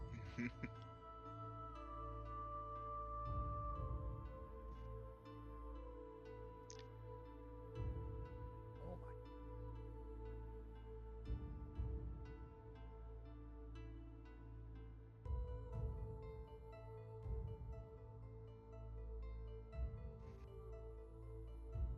So okay. So as you're having this conversation and you're talking about battle and everything with Caesar, Mhm. you hear in the back of your mind, you hear, the power is yours. Just take it. During the battle, as you're fighting, you're coming in and you're hammering on this guy, you hear, strength is yours. Just take it.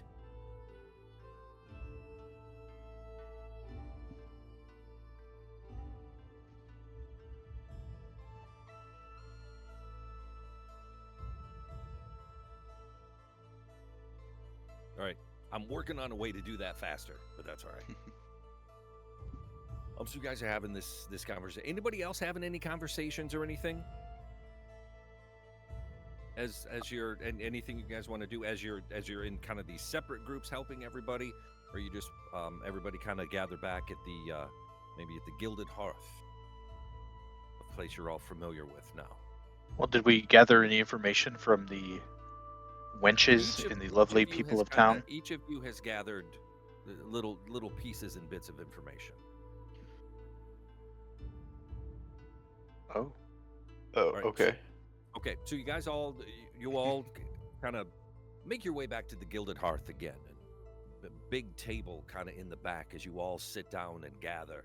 And Lord and Hearthwell, he comes with food, he comes with drink, and he puts it down on the table. This is on the house for all the work you guys have done the last couple of days. These incursions, these attacks, they've killed my business when they happen. So I gotta say thanks to you guys. So enjoy. Next round, though, you're paying for the next round. Before he leaves, sir. You, I mean, quite a few people obviously walk through your establishment. Would you by chance have heard anything of value to us, maybe to help us try and stop this from happening again? Well, I can tell you it's those damn Riftlanders. Knew it. You really think so? Like, how do you Absolutely. know? Absolutely. How do you know? Yes. And all the other information that you guys have gathered. Okay, we're just gonna kind of summarize. Yeah. No, sure. The Riftlands, underrepresented on the Council of Factions. This is all information that you've gotten as you were going around talking to people, and you're all sharing it with each other now. The Riftlands believe the Council of Factions favor the verdant expanse, and they're funneling more resources there, while the Riftlands are left to endure hardship. There's whispers that some nobles in the verdant expanse are pushing to further limit the Riftlands' influence.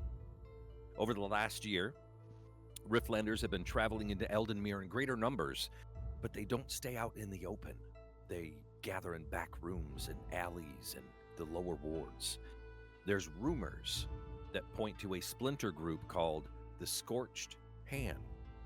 Now, their goal appears to be chaos, to disrupt trade, disrupt government stability, just to cause chaos. Insurgents have been stirring up elemental disturbances. Witnesses have even seen individuals at the scene, or elemental touched individuals at the scene of some recent attacks. And they've been spotted in the Moonlit Bazaar. So this is all kind of what you have gathered, all of you, different bits and pieces from all these, the last however many hours you've been working through helping people in the market. You all sit down here in the Gilded Hearth at this huge table, and you've all just kind of shared all this information with each other. You said the Scorched Hand? Scorched Hand. Okay. Rumors point to a splinter group called the Scorched Hand, and their goal is to chaos, disrupt trade, disrupt government stability, just cause chaos. Make a point to sit next to Jasper. And I will ask him, I'll lean over and whisper to you. I'll say, my friend, do you feel pain in your circumstances? You're muted. Oh, no, you're not. There you go. I do. Yeah. Pain is pain.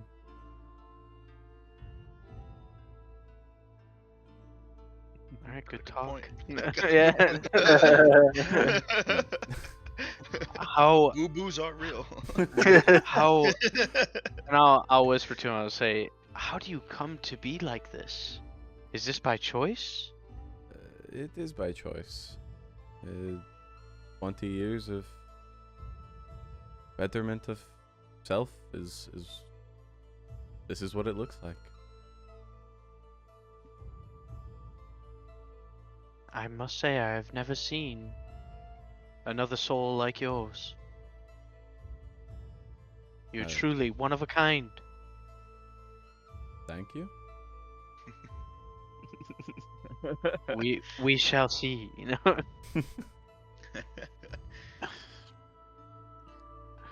I think he may be trying to put you to bed. Do not fall for his tricks with his wispy voice. Didn't I Be just on heal guard. you?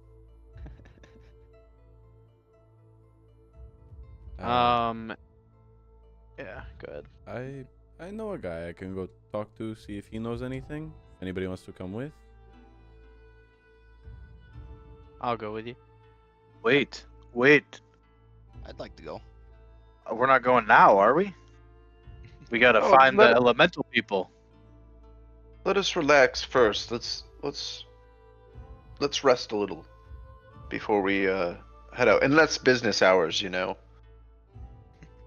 Well, we know that the Scorched Hand is in the Moonlit Bazaar, which is right outside, and at nighttime.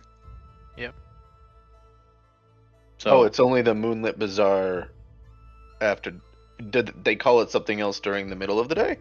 No, it's just Is the it market. the same The place? moon- Just The Moonlit Bazaar comes to life at night. They do not operate before the nighttime. got it. It's basically an underground. Place is So we crazy. we need to be there at nighttime. Yeah, what time is it? Correct. It's early now. Well, you guys spend quite a few hours working around the markets and stuff like that, so it's probably mid-afternoon.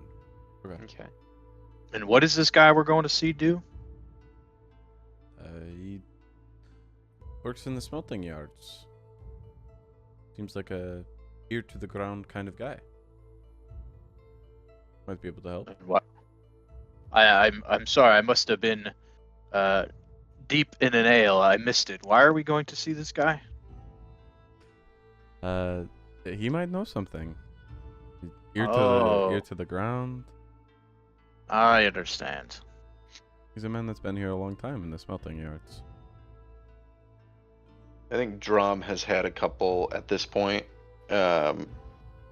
just as they have been refreshing and not paying attention to how drunk he's getting. And he's kind of like, he's got his ear to the. Does he have big ears? What's the?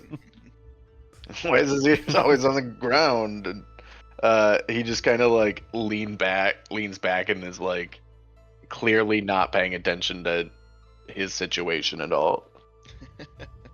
Drum, I like it, and I will shove another ale in front of him. Give him more. No, Drum more. no. I need to be. Torin needs me. Torin has a new boyfriend. It'll be okay. Doesn't matter. Whatever Torin wants. I have a comfy chair.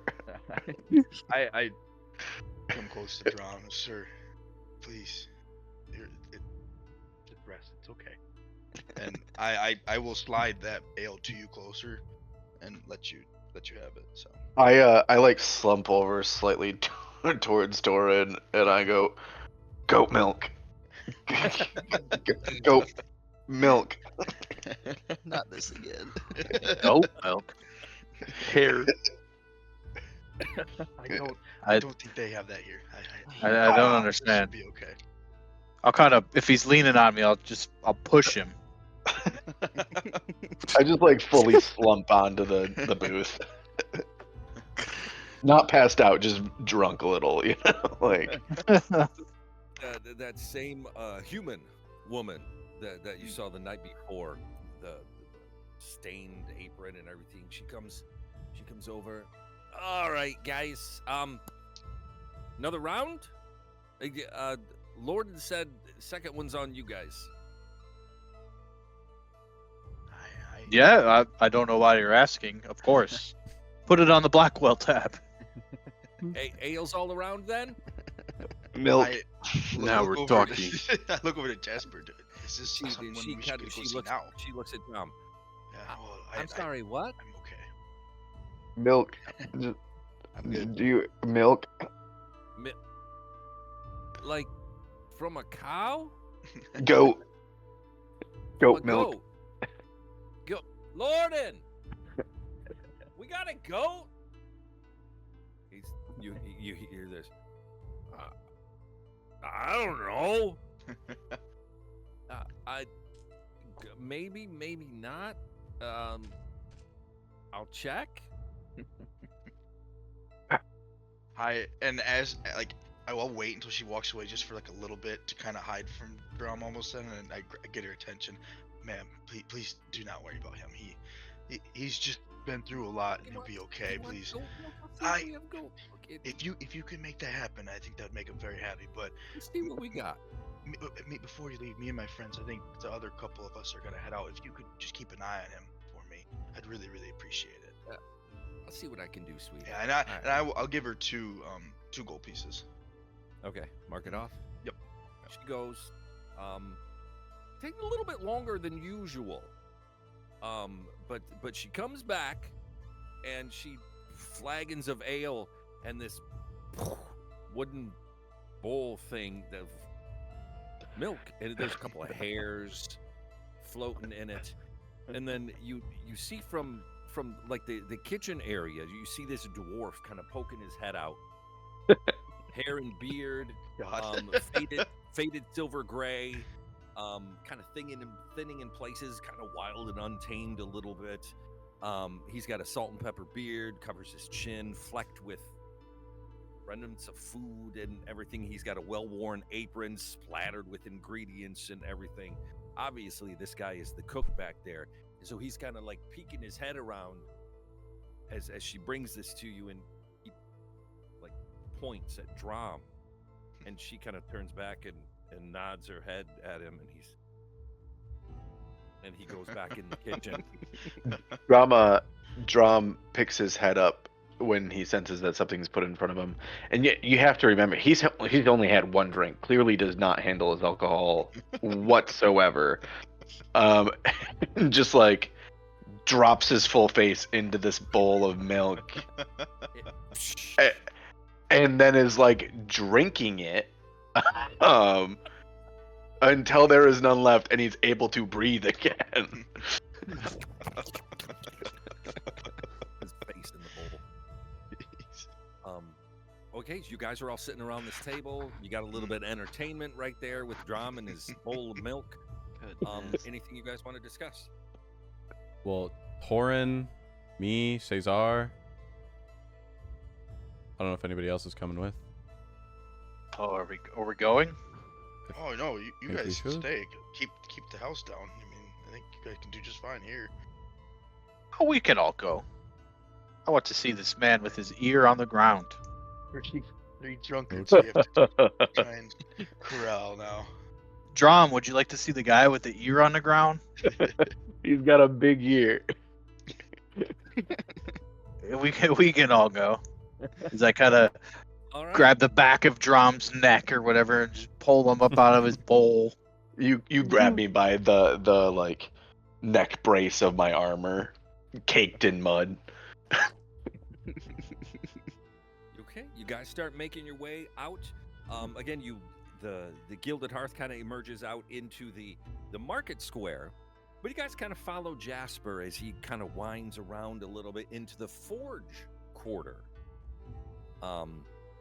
Every workshop in this district kind of serves a purpose. There's armorers fashioning armor, breastplates, and chainmail, and helmets, and stuff like that. There's weaponsmiths, blacksmiths creating tools and horseshoes. Artisans of fine metalwork sculpt delicate filigree, candelabras, and jewelry. Now, the most renowned of the smithies is Draven and Sons. They're kind of famous in Elarion, the family forge that served warriors and kings for years and years and years. Here in the forge quarter, you've got the smelting yards, which is kind of like an industrial area where raw ore is melted down into usable metal. Storage area for metals and alloys and scrap and stuff. You got Armorer's Alley, which is a narrow street. dedicated entirely to the trade of weapons and armor.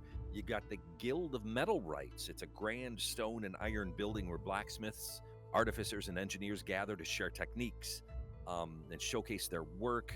Draven and Sons is in here. You also have the Molten Cup, which is a tavern favored by smiths. So it's a big area of it's here to see. I got it. I actually have a map. Although you guys can ignore the elementals on there because you've already fought them. Ooh. So that's kind of a representation of the Forge Quarter. The Merchants Guild, or not the Merchants Guild. The center is the Guild Hall, the Guild of the Metalwrights and everything. But it's just kind of it's a very industrial kind of area. It's very hot. I mean, there are the forges and everything all over the place. Very industrial. The clang of hammers, a lot of metal. As we're walking, you kind of see parts of like my arms and legs kind of vent out, like with the heat. If we get into a hotter part, my vents open a little more, things like that. I mean, Interesting. yeah, I'm going to the smelting yard. So Jasper kind of leads you to the smelting yards, which again, it's big scrap metal area, basically, divided into different zones, each serving a unique function, processing materials, storage of materials. You got the raw ore stockpiles, slag and byproduct disposable. After the metals are refined and everything, there's always byproducts, so that is also stored here. Alloy mixing area, sorting grounds, refining pools, cooling tanks, storage and shipping docks too, that they can take everything to the riverside docks, because again, the Alaris River is a huge trade route. Yep, and there is a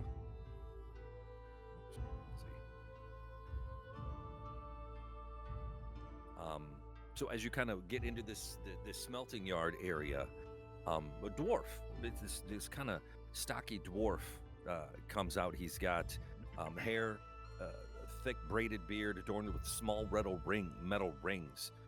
They're just irony looking, not very decorative.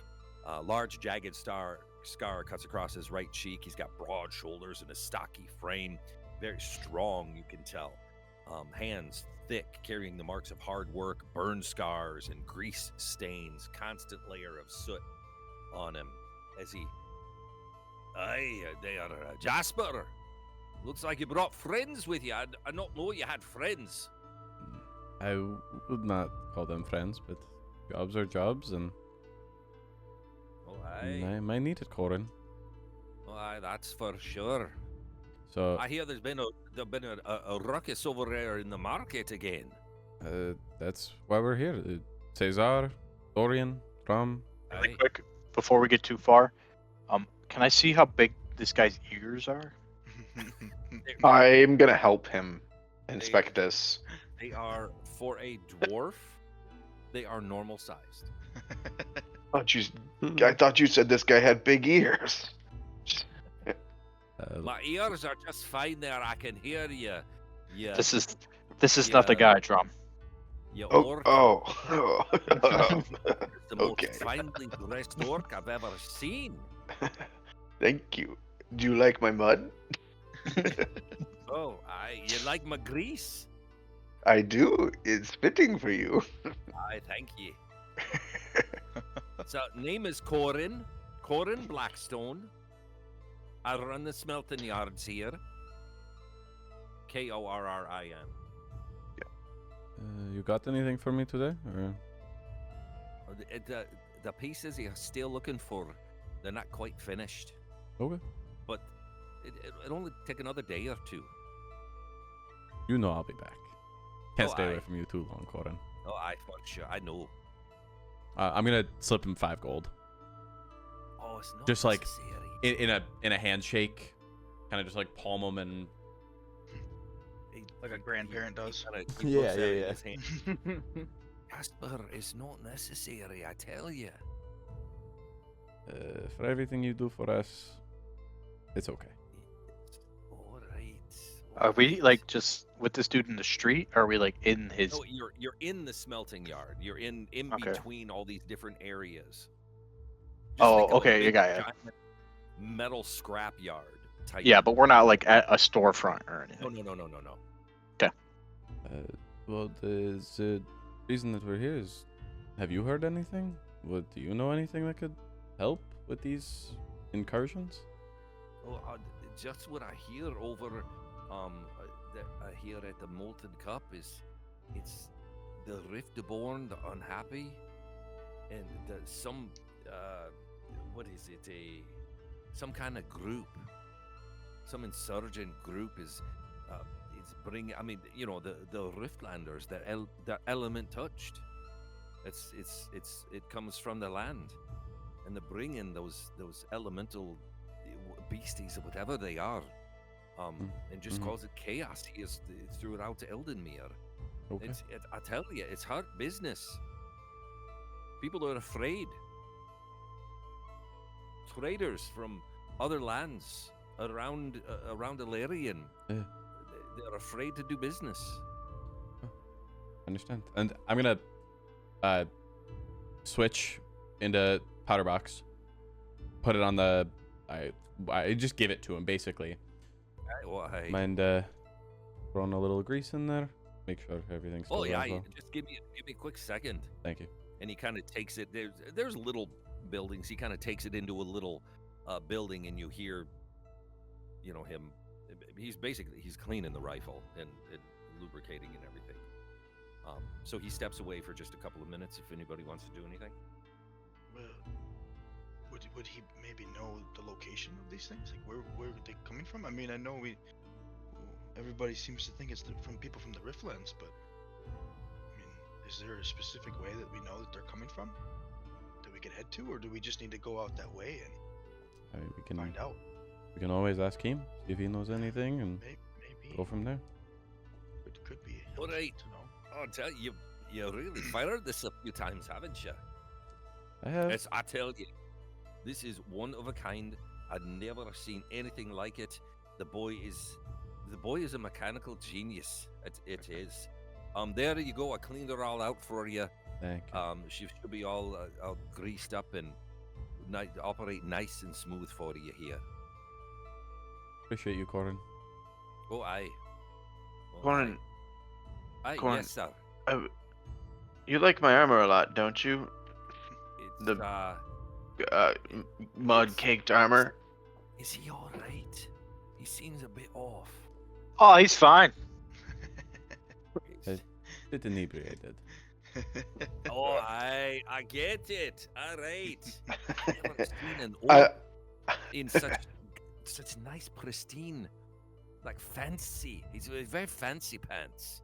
He likes That's to play your dress new up. name, Mr. Fancy Pants. Name? Torin, what do they call me? Butt buddy. Your name's Butt Buddy. But my name is Butt Buddy. I prefer Fancy Pants. Wait, you're not Torin. It doesn't matter.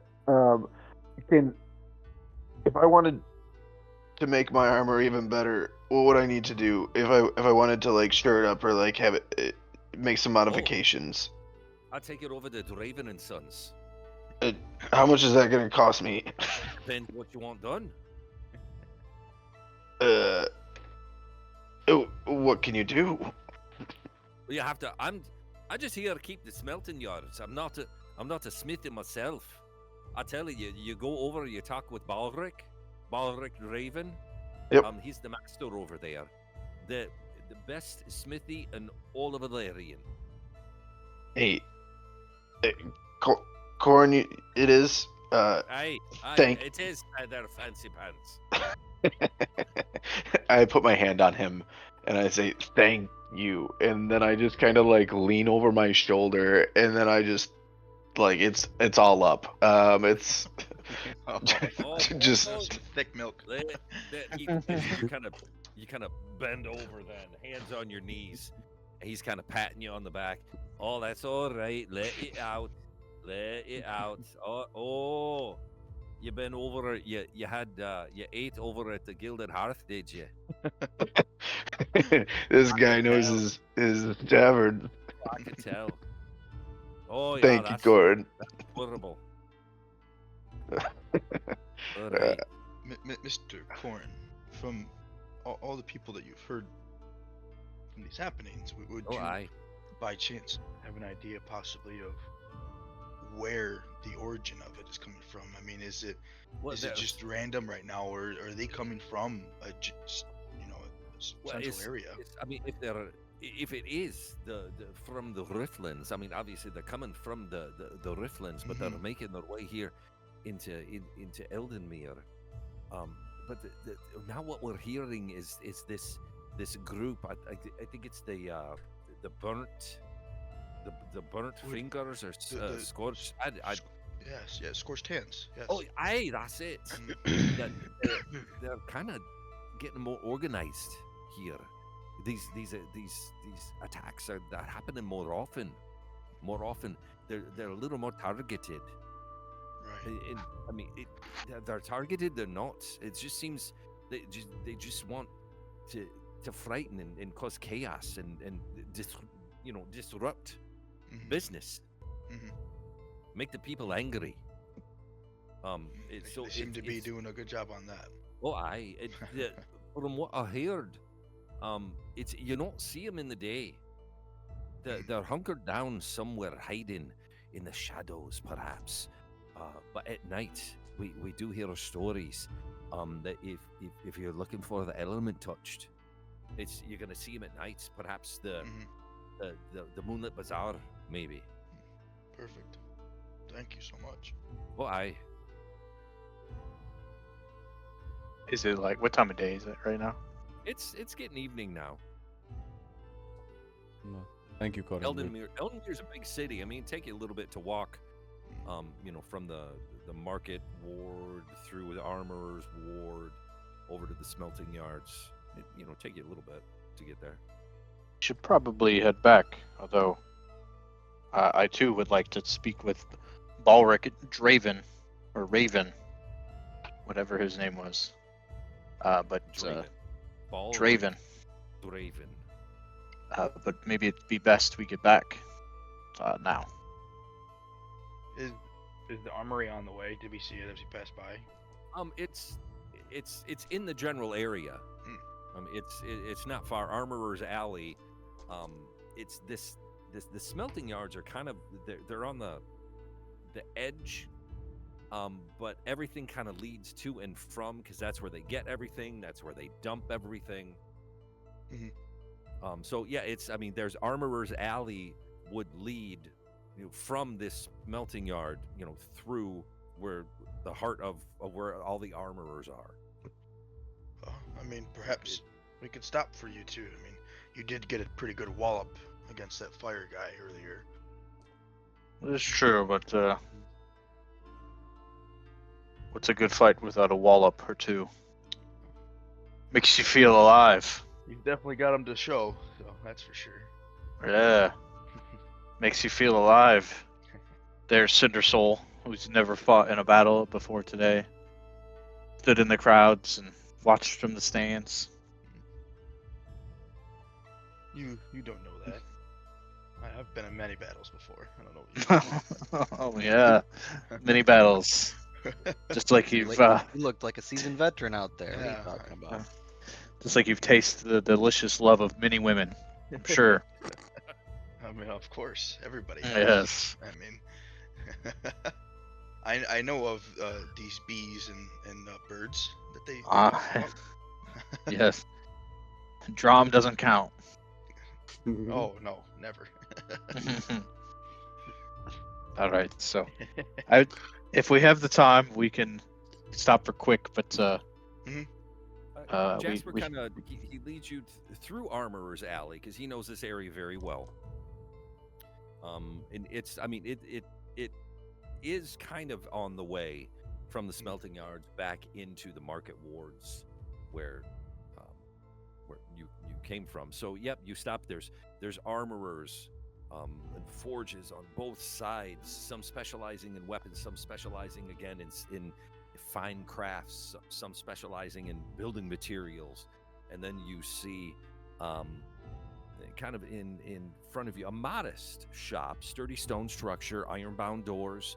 On the sign hanging out front, there's a hammer and anvil wreathed in flame, and underneath that, it's Draven and Sons, and you can hear the rhythmic clang of hammers on steel. In fact, that never ceases. It's coming from everywhere, which kind of, as you step up to the door, there's roads of blades and axes, finely crafted armor lining the walls inside this shop, each mark bearing the unmistakable mark of Draven craftsmanship, strong, functional, built to last. It may not be as fancy as Drom's armor, but it is strong, functional, and built to last.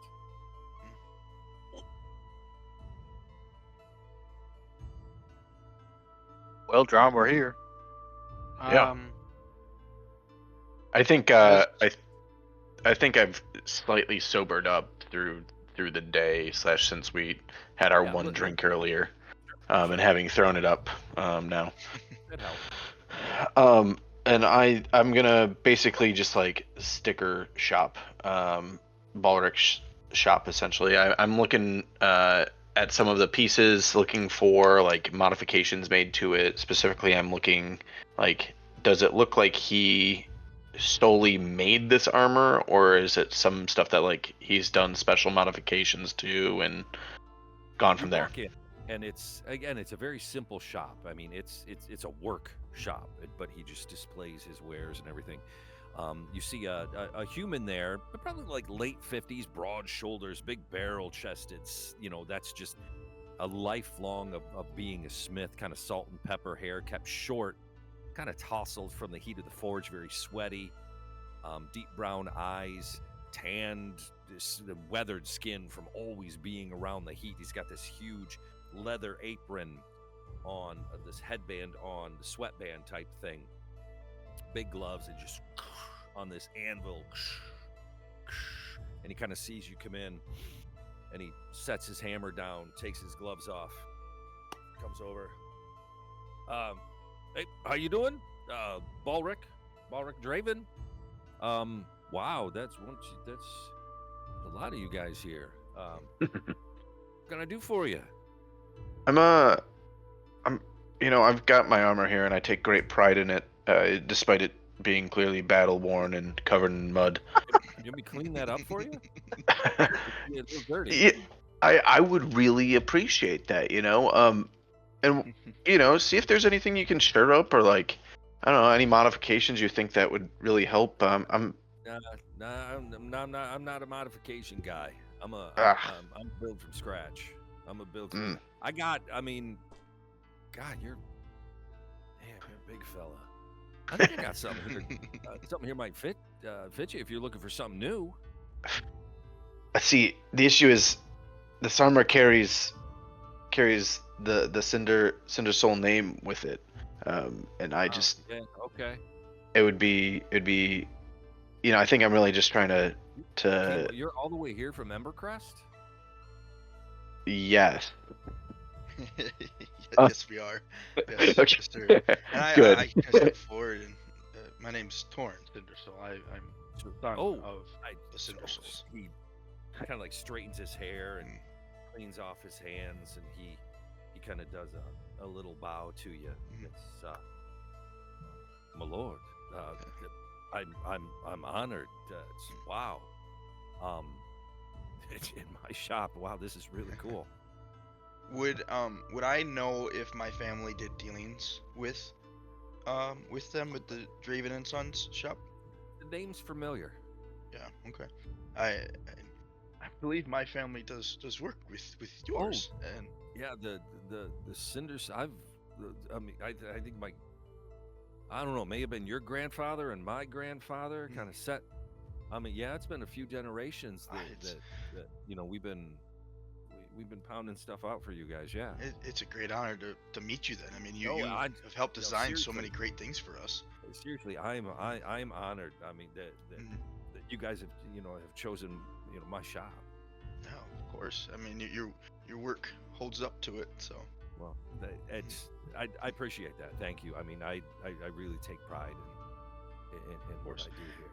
That's why you're not going to find anything better. All these guys up and down this Armor's Alley. I mean, they're okay, Mhm. you know, for your average everyday brawler. But man, you really want to protect yourself. Of course, of course. I trust you. You seem to be of a good man, and my family trusts your family, so that's always a good thing to hear. Appreciate that. Thank you. Um, Thank you. I'm gonna look at Torn and see what kind of armor he has on. Orin would have studded leather on his body. Studded It's leather. underneath his dark blue midnight looking cloak that he has, but studded leather. Can I? Do I see like a chain shirt or like a breastplate You see at all? You see it all. Okay. Hide, chain, scale, breastplate, half plate, ring mail, chain mail, splint armor, plate armor, shields. Okay. Have price tags on it. Yeah, they do. What are the price tags for like the breastplate and chain shirt? Breastplate. Breastplate here, you're looking at about 800 gold. Ooh, crikey. A chain shirt, you're at about 100. Okay. Question on this. So I only have armor, training, and light. Oh. Yes. Yeah. I Oh, So you're fuck. up to the studded light armor. Studded leather is the best you can That's get. the highest, right? Okay, that's Yeah. what I thought. for light armor. Well, Unless shit. I would become proficient in others, but how would I go about becoming proficient in other? Is that like with your feats and stuff like that, or Yeah. with just your feats alone? Okay, gotcha. Yeah. I didn't know like if I boosted my strength up more, I could. He looks at as he's talking to you guys and kind of looking you over, and he looks at Theo and kind of pops on his chest. That's Eldengard, isn't it? Hmm. The finest maid in the city. Yeah, I made that. You made this. I made that. That's good armor. I can see why. Are you now? Did you take that off somebody, or is that issue? No, this has been with me since I have been in service. Oh yeah. Are you still? No, no. Yeah. I left the ranks. Yeah. No, that happens, man. That's. Hey, I nothing but respect for you guys. Appreciate everything that you do, you guys, or you have done. For the city and your time. That's awesome. Yeah, you earned that armor. And all the stars on with it as well. Got the Yeah. Purple Heart as well from the president. Oh, Damn it. that's awesome. That's awesome. All right, anything I can do for you guys? No. What's he selling? Splint or full plate? Splint 400. armor. You get disadvantage on stealth. I already have it, so okay. Okay, splint armor is going for 4 here. Full plate? You want full plate? 3K. Just give me the cost. Yep. It's gonna be a lot. Full plate 2,500. Oh Okay. wow. Jesus. I don't even have 100. Blackwell, you're gonna outfit us? Any discount for a Blackwell? 3,000 for a Blackwell.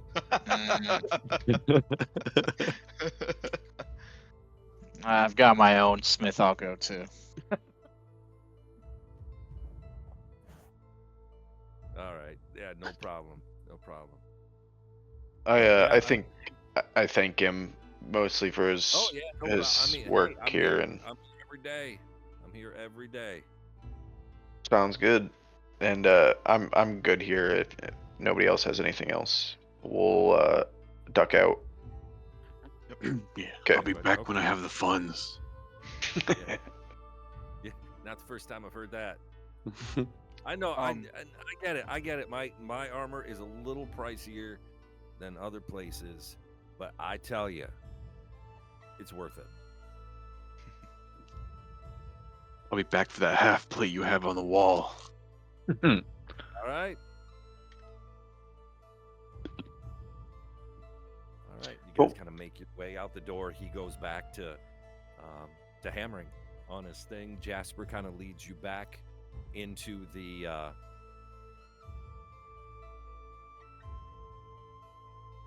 Jasper starts to lead you back into the direction of the market wards. We happen to get a short rest at any of that point of time? Even walking. No. All right. Go ahead, Torin. No, that was my question. No, I'd like behind Oh. the group. They wouldn't. That's why I was saying I would like to do it behind the group, away from everybody. Let them all walk Yeah. out, and I'll ask that. Okay. Yeah. So I'll be back. Oh, you're. I'd like to see him again. Oh, yeah. Come on back whenever. I'm here. I'm here every day. Mhm. I'm here every day. You come out here. You come out. I'll get you all set up.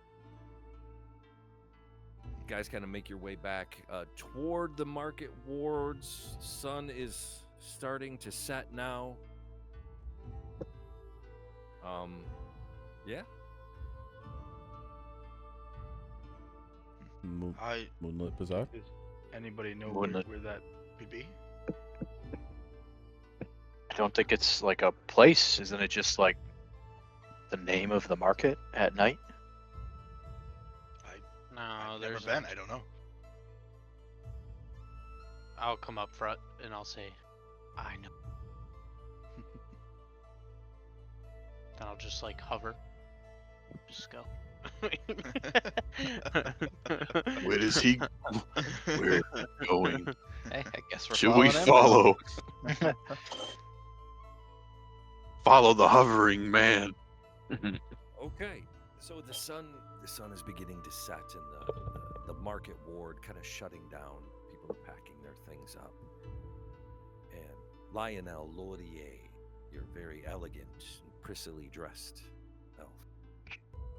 He leads you kind of through some winding alleys and streets in these back middle of nowhere that you probably, if you weren't carrying axes and swords and hammers, would be scared to walk through. The winding alleyways, forgotten corners of the city.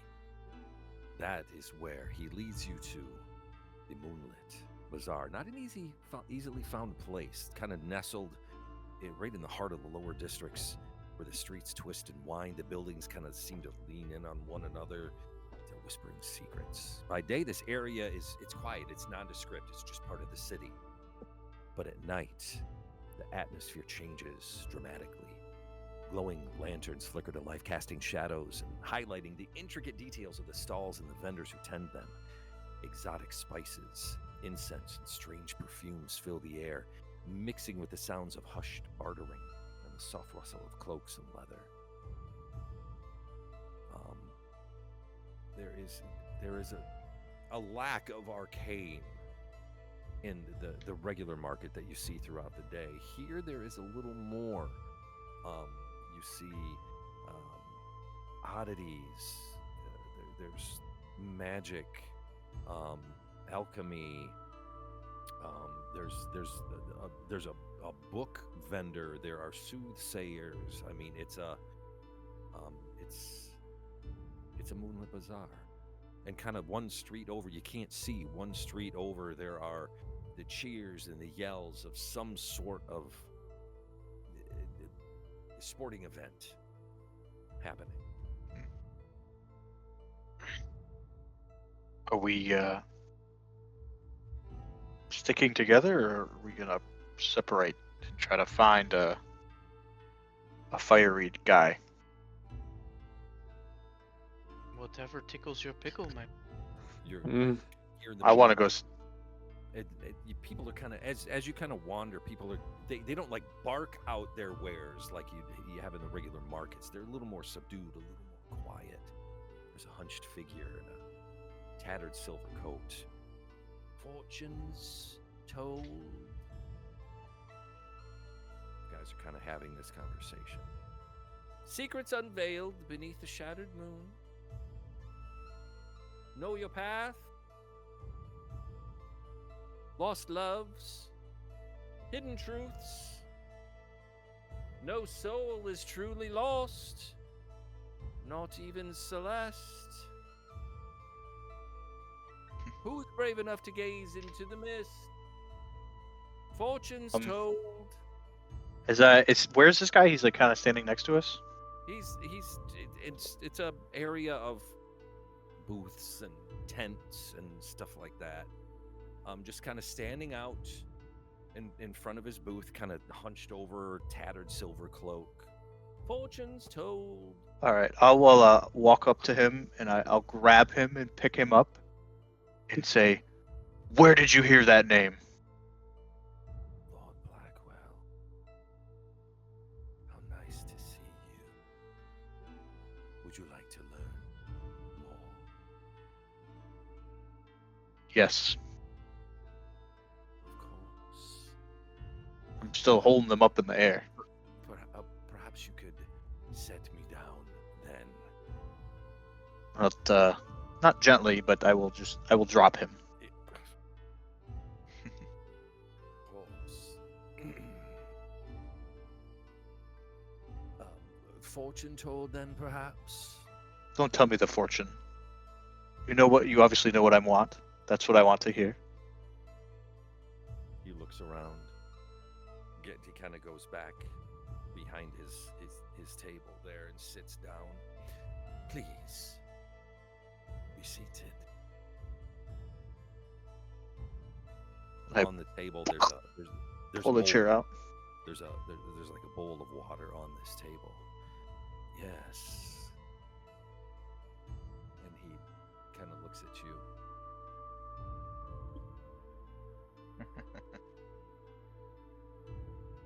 Fortune told, perhaps. No, I don't want my fortune.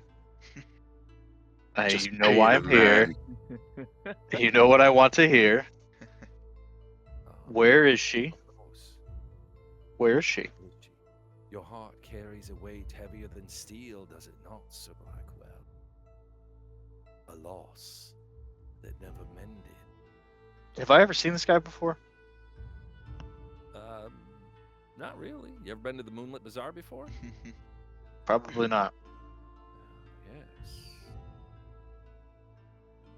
How do you know so much? Fortunes are not free, are they, Sir Blackwell? I'll pull out a gold. I'll hold it in my hand. Yes. He reaches out, gently takes the gold. He kind of runs it like this, and it across his fingers, and it disappears. He takes his finger and he runs it in the little bowl of water, and the surface starts to shimmer, and it reveals a face you thought lost to time. Celeste. Her expression is serene, eyes closed. Her head rests upon a pillow. Body is wrapped in pale, silken sheets. It is not a scene of death, but a scene of preservation. And this man, the rose did not wither. It is merely hidden from the sun. Beyond the halls where time forgets, where the eclipse kisses stone, where secrets are not meant to wake, she slumbers because it was decreed, because the truth was feared. You see what was buried for a reason, Sir Blackwell. See, love is a blade, but some doors once opened cannot be closed. And the image ripples back into a bowl of just water. Where is she? Without the riddles. Where is she? Where's Rachel? Where's Rachel? Where's Rachel? Sir Blackwell, unfortunately, is beyond my sight. pull out another gold. As Just much let me see her. Just let me see her one more time. as you wish. And he takes the gold and dips his finger again in this bowl of water. And again, it shimmers into the face of Celeste. Again, eyes closed, head resting on a pillow, kind of covered in this pale silken sheet. It shimmers for 20, 30 seconds, and then fades away. Seeing his reaction to that name and knowing of his family, would I know who Celeste is at all? Roll me a history. History. Okay. 18. 18. The only recollection that you would have of the name Celeste, Mhm. you would be, at least you would be aware of a House Devereaux. You would be aware of Celeste and Wolf, W-U-L-F. Devereaux. They're from the Frostmarch Vale. Again, it's another noble house, kind of out in the outskirts of the verdant expanse, much like yours, much like Ravenspire. Yeah, I mean, the House Devereaux, noble wardens of the Frostmarch Vale. So the name is like, yeah, there was the Devereaux, there was Wolf, there was Celeste, just another noble house. Okay.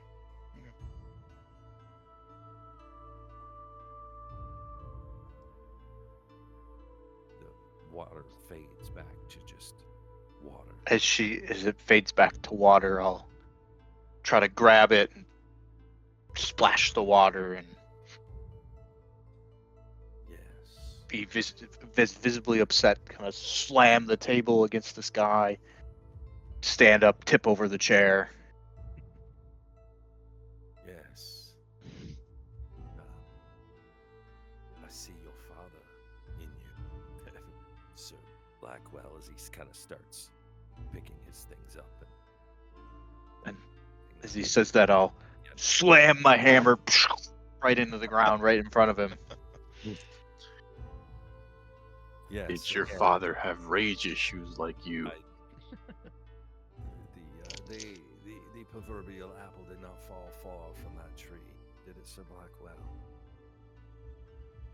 But just leave. Pick up the hammer, and I'm just walking out. He's picking up his stuff and kind of setting everything right. And as he does, he starts again. You know, the fortunes told, secrets What in the unveiled, nine hells? loves, hidden truths. For anybody brave enough to gaze into the mist, fortunes told. As you guys kind of continue to walk, and his voice kind of fades. Anybody selling any ale around here? You don't see any ale. There aren't any really food vendors. Like I said, there is a book vendor. Lots of old, ancient, like just old tomes and stuff like that sitting there.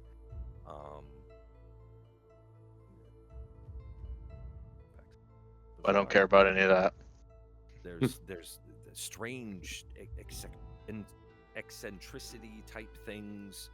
There's scrolls and spells and potions and alchemy stuff.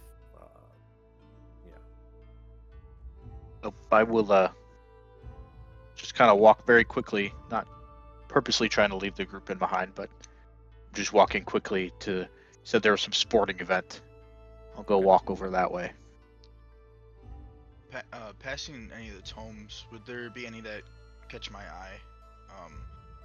Having studied quite extensively at home. So you see, there's a kind of an eccentric looking, wiry human, ink-stained fingers, kind of a perpetual look of amazement and confusion on his face. His eyes are mismatched. patchwork coat of deep purples and blues, embroidered gold, pockets bulging with parchment and quills and old trinkets and things. His vest is buttoned, like one button off. Glasses, small kind of half moon glasses down on the tip of his nose, as he's got his nose buried in a book as he's reading, and you're kind of perusing his table. You see a bunch of titles. You see Blades of the Ancients, legendary weapons and their bearers. You see the Beastarium Oculitis, a monster manual. You see So You've Been Cursed. You see the Anchor Wars. You see the Skyfall Conflagrations. You see the Adventurer's Cookbook, the Big Book of Insults for Every Occasion, 50 Shades of Fey, How to Survive a Terrorist Attack, and in parentheses after that it says, You won't. You see there's another book that is called The Miraculous Village of Kells. You see A Chicken's Guide to Alchemy, written from the perspective of a polymorphed wizard who has yet to turn back from a chicken. So there are some history type books. Like I said, the Beastarium Oculatus, the 50 Shades of Fey. That's pretty good. The Gnome Who Knew Too Much, a tiny book wrapped with a large lock there's no visible way to open it. And the Anchor Wars, Skyfall Conflagrations, Miraculous Village of Kells, the Blades of Ancients. Yeah. So there's a bunch of different titles. Yeah. I think I would gravitate to the monster one a little bit. And he looks up as he finally notices that you're there. Oh yeah, that's a good one right there. The Beastarium Oculitis. Oh yeah, yes, it's an illuminating bestiary detailing all creatures seen and unseen by mortal eyes. Yes, that's a good book right there. Ah, yes. This would be something good for a traveler. You would think. Sure. Right? Yeah, I mean, an Sure, adventure yeah, out there. Absolutely. Yeah. I want to like peruse through it, look through it, and see if there's anything. As you're looking at that, do you like food? I mean, always, of course. Well, this one right here too, the Adventurer's Cookbook, perfect for the traveler. I don't know about that one. I have somebody else usually doing that sort of work, but Okay. You ever had roasted basilisk? Oh, it does sound interesting. That's page 42. You know what? When I come back, maybe. All right. Okay. But this one in particular, how much would this one run for? The you Beastarium? like the Beastarium? Yeah, it's caught my eye. 3 gold. Oh, I mean, okay, yeah. And I'll give him the 3. All right. You enjoy that there. I think I will. I really think so. Thank you very much. No, it's all right. But the any of you others readers here, and he points at Drum. Yeah. Anybody else? I'll pick up the book of the history of Kells. Oh yes. What do you know about this one? That is a very rare book is there. If I can find it. It is rare. It is. It's kind of leather bound and rough. It looks more like a journal than it does.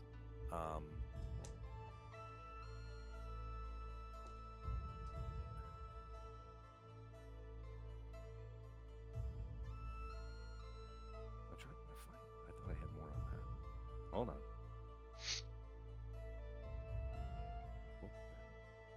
Oh yeah, it's right. I do. It's right there. Okay. So it's a rough journal, kind of leather bound, worn, very worn. The pages are very old, and as you kind of leaf through it, it looks like it was written by many different hands. And it basically it tells the story of how 8 houses became united into one, into the House of Light. But it happened in an ancient village that's on the edge of the verdant expanse.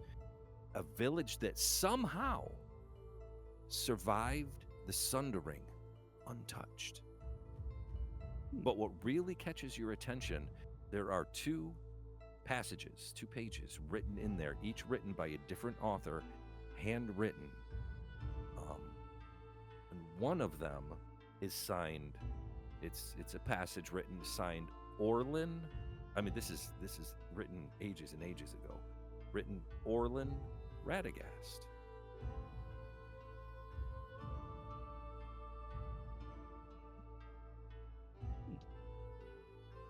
What was the name of this book again?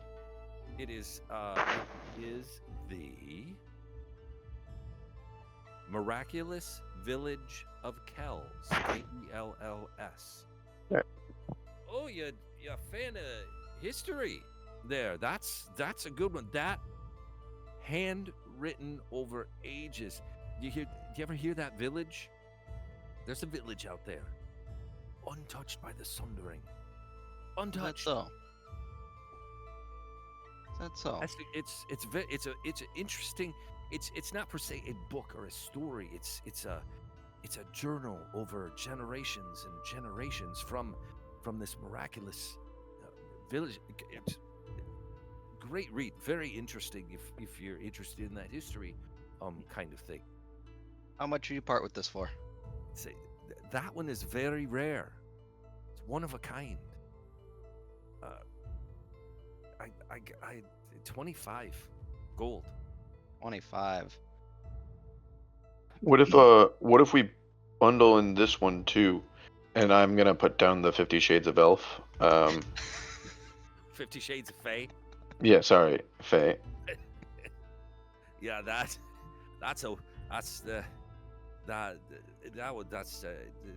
two gold for that.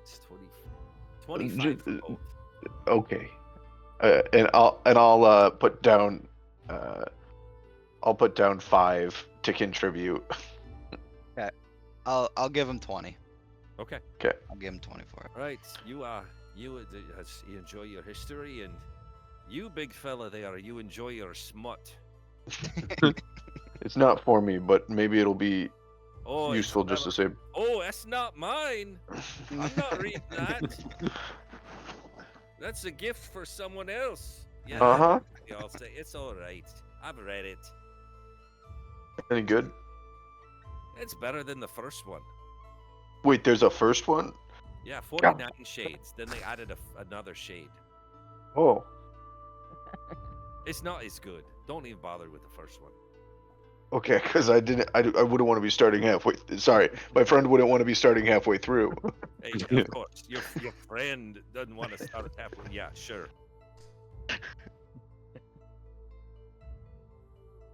You would just start with the full 50. Nice round number. Anybody else a reader?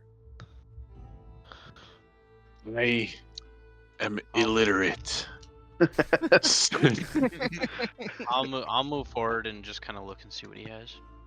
Yeah, again, the Anchor Wars, the Skyfall Conflagrations, Blades of the Ancients. That's gone. That one's gone. So you've been cursed. How much What's it for now? the lot? The all. Oh. You see his eyes kind of light up. 150? Do you have 49 phase 2? That one's gone. Oh, I told you it's not worth reading. just my friend really probably wanted the first one too. Tell your friend that just started with the 50. Okay. I think we can intimidate him into a better price. He is one. Or did you say that to everybody? He is one little man. He closes his book. I don't think you can. You are one little man. Nothing that holds sounds up, of interest. He to holds me. up how to survive a terrorist attack. You can't. I've read it. You can't intimidate me. And he puts it back down. As I pass through the streets, I'm still looking for that symbol. If I see it, Looking for let me describe it. The sigil of a sun with a single crescent moon and a single gotcha. tear. Okay. Yep. Okay. Are you just And looking? Are you asking? I'm asking, and then I'm also going to be asking people if they have heard anything about the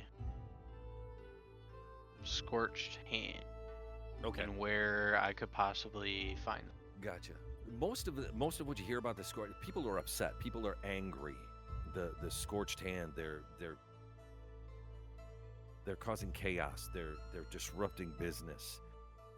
And it's everything that you've learned already. It's a splinter faction of element touched from the Riftlands that are causing chaos.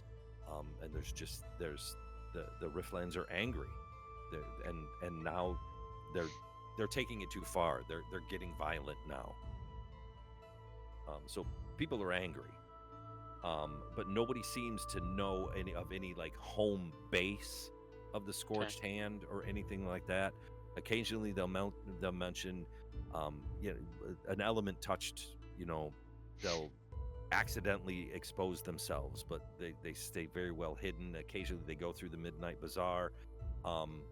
There is rumor about them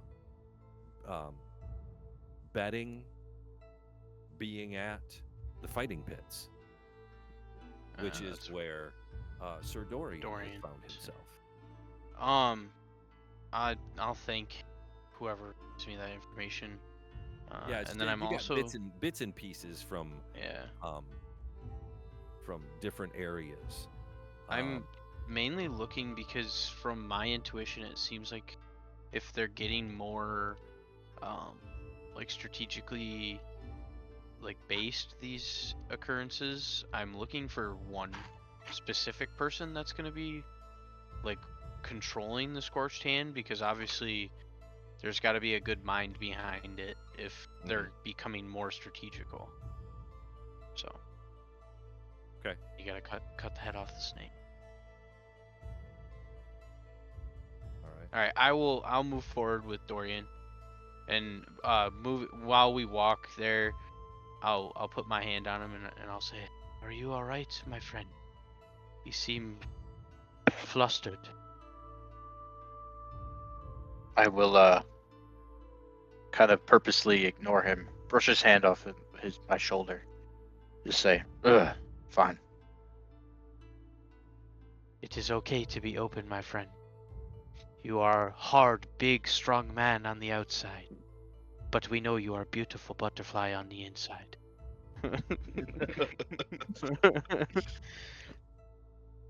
We elves are open with our emotions, and I pray you do the same. That's great to hear. Don't fall for his wispy voice. Next thing you know, you wake up next to him. I'll turn around and look at Theo and say, "I am the farthest thing from gay, my friend. You need to talk to Sir Drum about those inclinations." I'm flipping through the book, being like, there's some really interesting stuff in here.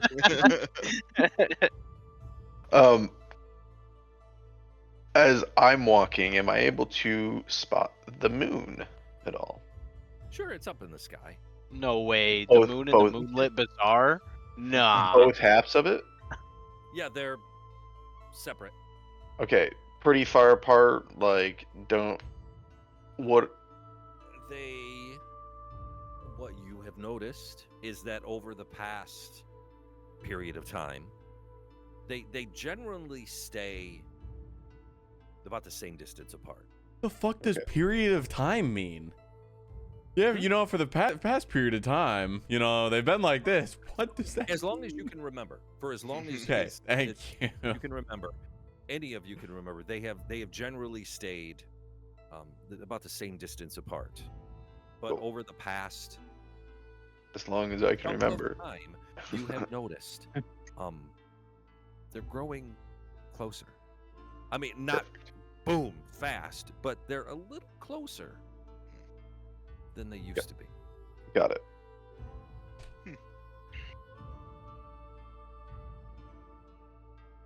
I go back to reading my book, Under the Moonlight. Closer. I have dark vision, let's be clear. We all have dark vision, okay? Flipping through. Oh, I do not. Anybody I else? also do not. Anybody else looking through any of the wares? You following? suit? Yeah, I will. Dorian's made his way to the fighting pit. And I'm with I'll do it Dorian. later. Yeah, I'll go with Dorian. I'll drag Torin that way, because secretly I'm interested in going, but Caesar. Sorry, what's that? I'm reading. I'm reading my journal. He's reading his book. He's reading through his journal. Everybody's kind of made their way to the fighting pit. Are you hanging with them? Yeah, I'll hang with him. Yep. Okay. Yeah, there's a big fighting pit, and it's packed. I mean, it is packed with all sorts of people. I use that loosely because all sorts of different races and everything. It is a large dirt thing like this, and you see as you guys kind of walk up, you know, people outside. Oh, yeah, here we go, fresh meat. Any of you boys want to make some money? I need to hit something. Count me in. Yeah, I bet you do. All right, hey, we got one. Oh, Yeah, I'll be the second. yeah. Two. We got two. All right. Which one of you wants to go first? That is me. Yeah. All right. Come on in. And he kind of leads you out and around to this other little area. Hey, you guys, sit, enjoy. You place your bets right over here. You wanna throw some money down on your buddy here? Or throw some money down on your buddy losing, whatever way. And we get you all set up to go. I'll sit next to Caesar, and I'll whisper to him that we should both like stay on watch, like while the fighting's going on, see if we see any like suspicious activity, or anything that can give us hints of people we're looking for. Yep, that's what I'll do then. I'll stash my journal away and just very heavily pay attention to my surroundings. I go up to the betting guy and I want to bet 2 gold on Dorian. Okay, so here To win. here's your. I got your odds. We don't even know what he's fighting. I was just gonna say, I want to know who's better first. I do. If he's fighting Drum, 100%. No, I'm just kidding. Okay, so all you know, what you're told at the betting guy, is that. What are the odds here? He's like 50 to 1. 10 to 1. 10 to 10 to 1. 1 for Dorian. 10 to 1, not on Dorian.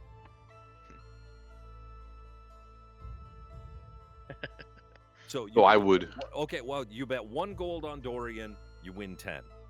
Yeah. Okay. You bet 1 gold on the favorite, You get one. or you bet 10 gold on the favorite, you get 1. So yeah, 10 to 1, not in Dorian's favor.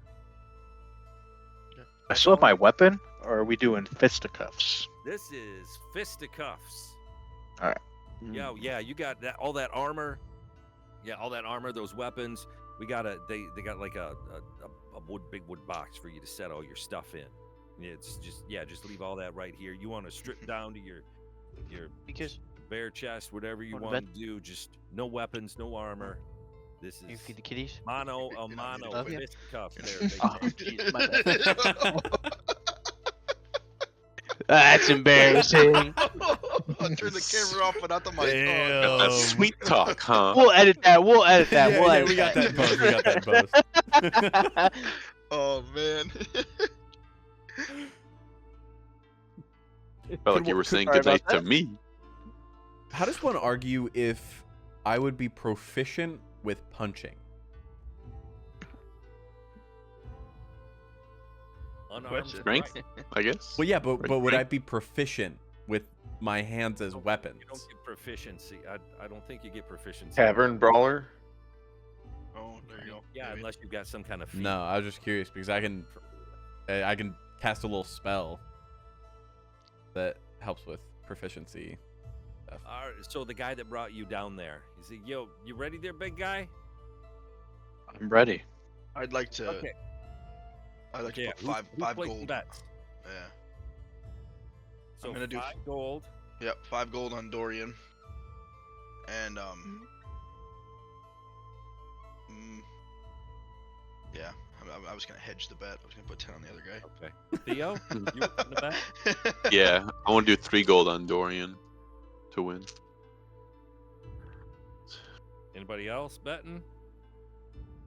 After I leave the betting table, though, I'd like to stay standing up. I don't want to sit down, and I would like to kind of patrol behind and see if somebody's paying more attention to like talking to each other, not paying attention to the fights, kind of like dealing business maybe, Gotcha. and see if any of that maybe Okay. grabs my attention. So the three of you are really on kind of on watch.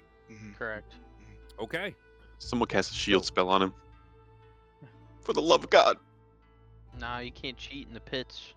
they'll never know. The pits. So the fighting pit, it's a rough-hewn area, kind of dug into the earth, surrounded by wooden bleachers that are packed with just rowdy spectators. The air is thick with the scent of sweat and blood and ale that's been spilled on the floor. There's torches kind of line the walls. The pit itself is circular. It's about 100 feet diameter. The floor is packed with dirt, stained dark with blood from countless battles. There's just kind of a stone wall that goes around it. This flamboyant half-elf kind of steps out as you guys are now sitting around watching. Hair slicked back, gleaming smile, bright red coat. He walks out into the center of the arena. He raises his hand and starts speaking, but you can't really hear him. Then he nods, kind of does one of these, touches his throat for a second, and then starts speaking in this booming, thundering voice as if he cast thaumaturgy on himself. Ladies, gentlemen, beasts and braggarts, welcome to the fighting pits of the moonlit bazaar, where the weak are crushed and the strong rise to glory. The crowd erupts into cheers. He raises his hands again, basking in the adoration. He spins dramatically, his coat kind of flaring out from behind him. He spins around and then points at the entrance to where Dorian is standing. Tonight, we have a treat for everybody.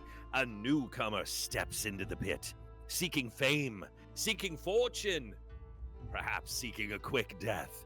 Give it up for the challenger. The gate creaks open. You see Dorian. Dorian kind of comes out. No armor, bare-chested, just his pants and his boots. The crowd's reaction is kind of mixed. Some cheer, some boo. Others kind of simply size up the newcomer with calculating eyes. The announcer gestures dramatically toward Dorian, his voice rising. Hailing from Ravenspire. This brave soul has come to test his mettle against the mightiest warriors in the land. Will he rise to the occasion?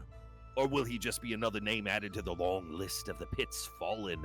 Let's hear it for Dorian Blackwell. The crowd roars as Dorian kind of steps into the torchlight. Hoo, ha. Hoo, ha. The announcer's voice drops a little lower to an ominous tone as he gestures to the opposite gate. The crowd falls silent for a moment, but standing in his way is none other than the reigning champion, the scourge of the pits, the fire-breathing terror himself, Bruh. Halor, the Inferno. And you see, coming out of this other gate is a red dragonborn. Yep. Again, no armor, nothing, bare-chested. The gate slams open and the crowd erupts a deafening roar as this massive red dragonborn, about 8 feet tall, scales a deep burnished crimson that kind of glowed like embers in torchlight. He bursts into the arena, his eyes kind of burning with a fierce predatory gleam. Muscular frame is adorned with scars from countless battles. He wears minimal clothing. Spiked pauldron on one shoulder is really all that, and a thick belt. He snarls. Smoke curls from his nostrils as he surveys the crowd. And then he looks at you, Dorian, and you hear the crowd, Kaelor, Kaelor, Kaelor. The half-elf speaks again, booming voice. Will our challenger survive the fury of Kaelor? Or will he be reduced to ash and bone? Place your bets, folks, because this is going to be a fight to remember. And you see the crowd just go nuts. Everybody's running up, placing bets on Kaelor, on Kaelor to win. The announcer raises his hand. The crowd falls silent. He looks at Dorian with a, are you ready? He looks at Kaelor. And this burst of flame, 15-foot cone comes out of his mouth. Ooh, I can do that. Hold on. Come on, this. Hey, only unarmed attacks. Yeah, let's keep it fair. No magic. This Dorian blowback spit at him. Points at Mimic it. Kaelor, and Kaelor Mm. blows out that smoke. He goes, let the fight begin! And that's where we're going to hold. Yeah. Oh, man. Hey, thank you so much for checking us out here at Rob's Dragon Den Session 2 of our brand new campaign. Hit that subscribe button below, and please join us next week for more adventures in Elarion. Your support means the world to us, and we can't wait to share more of this story with you. We'll see you next week.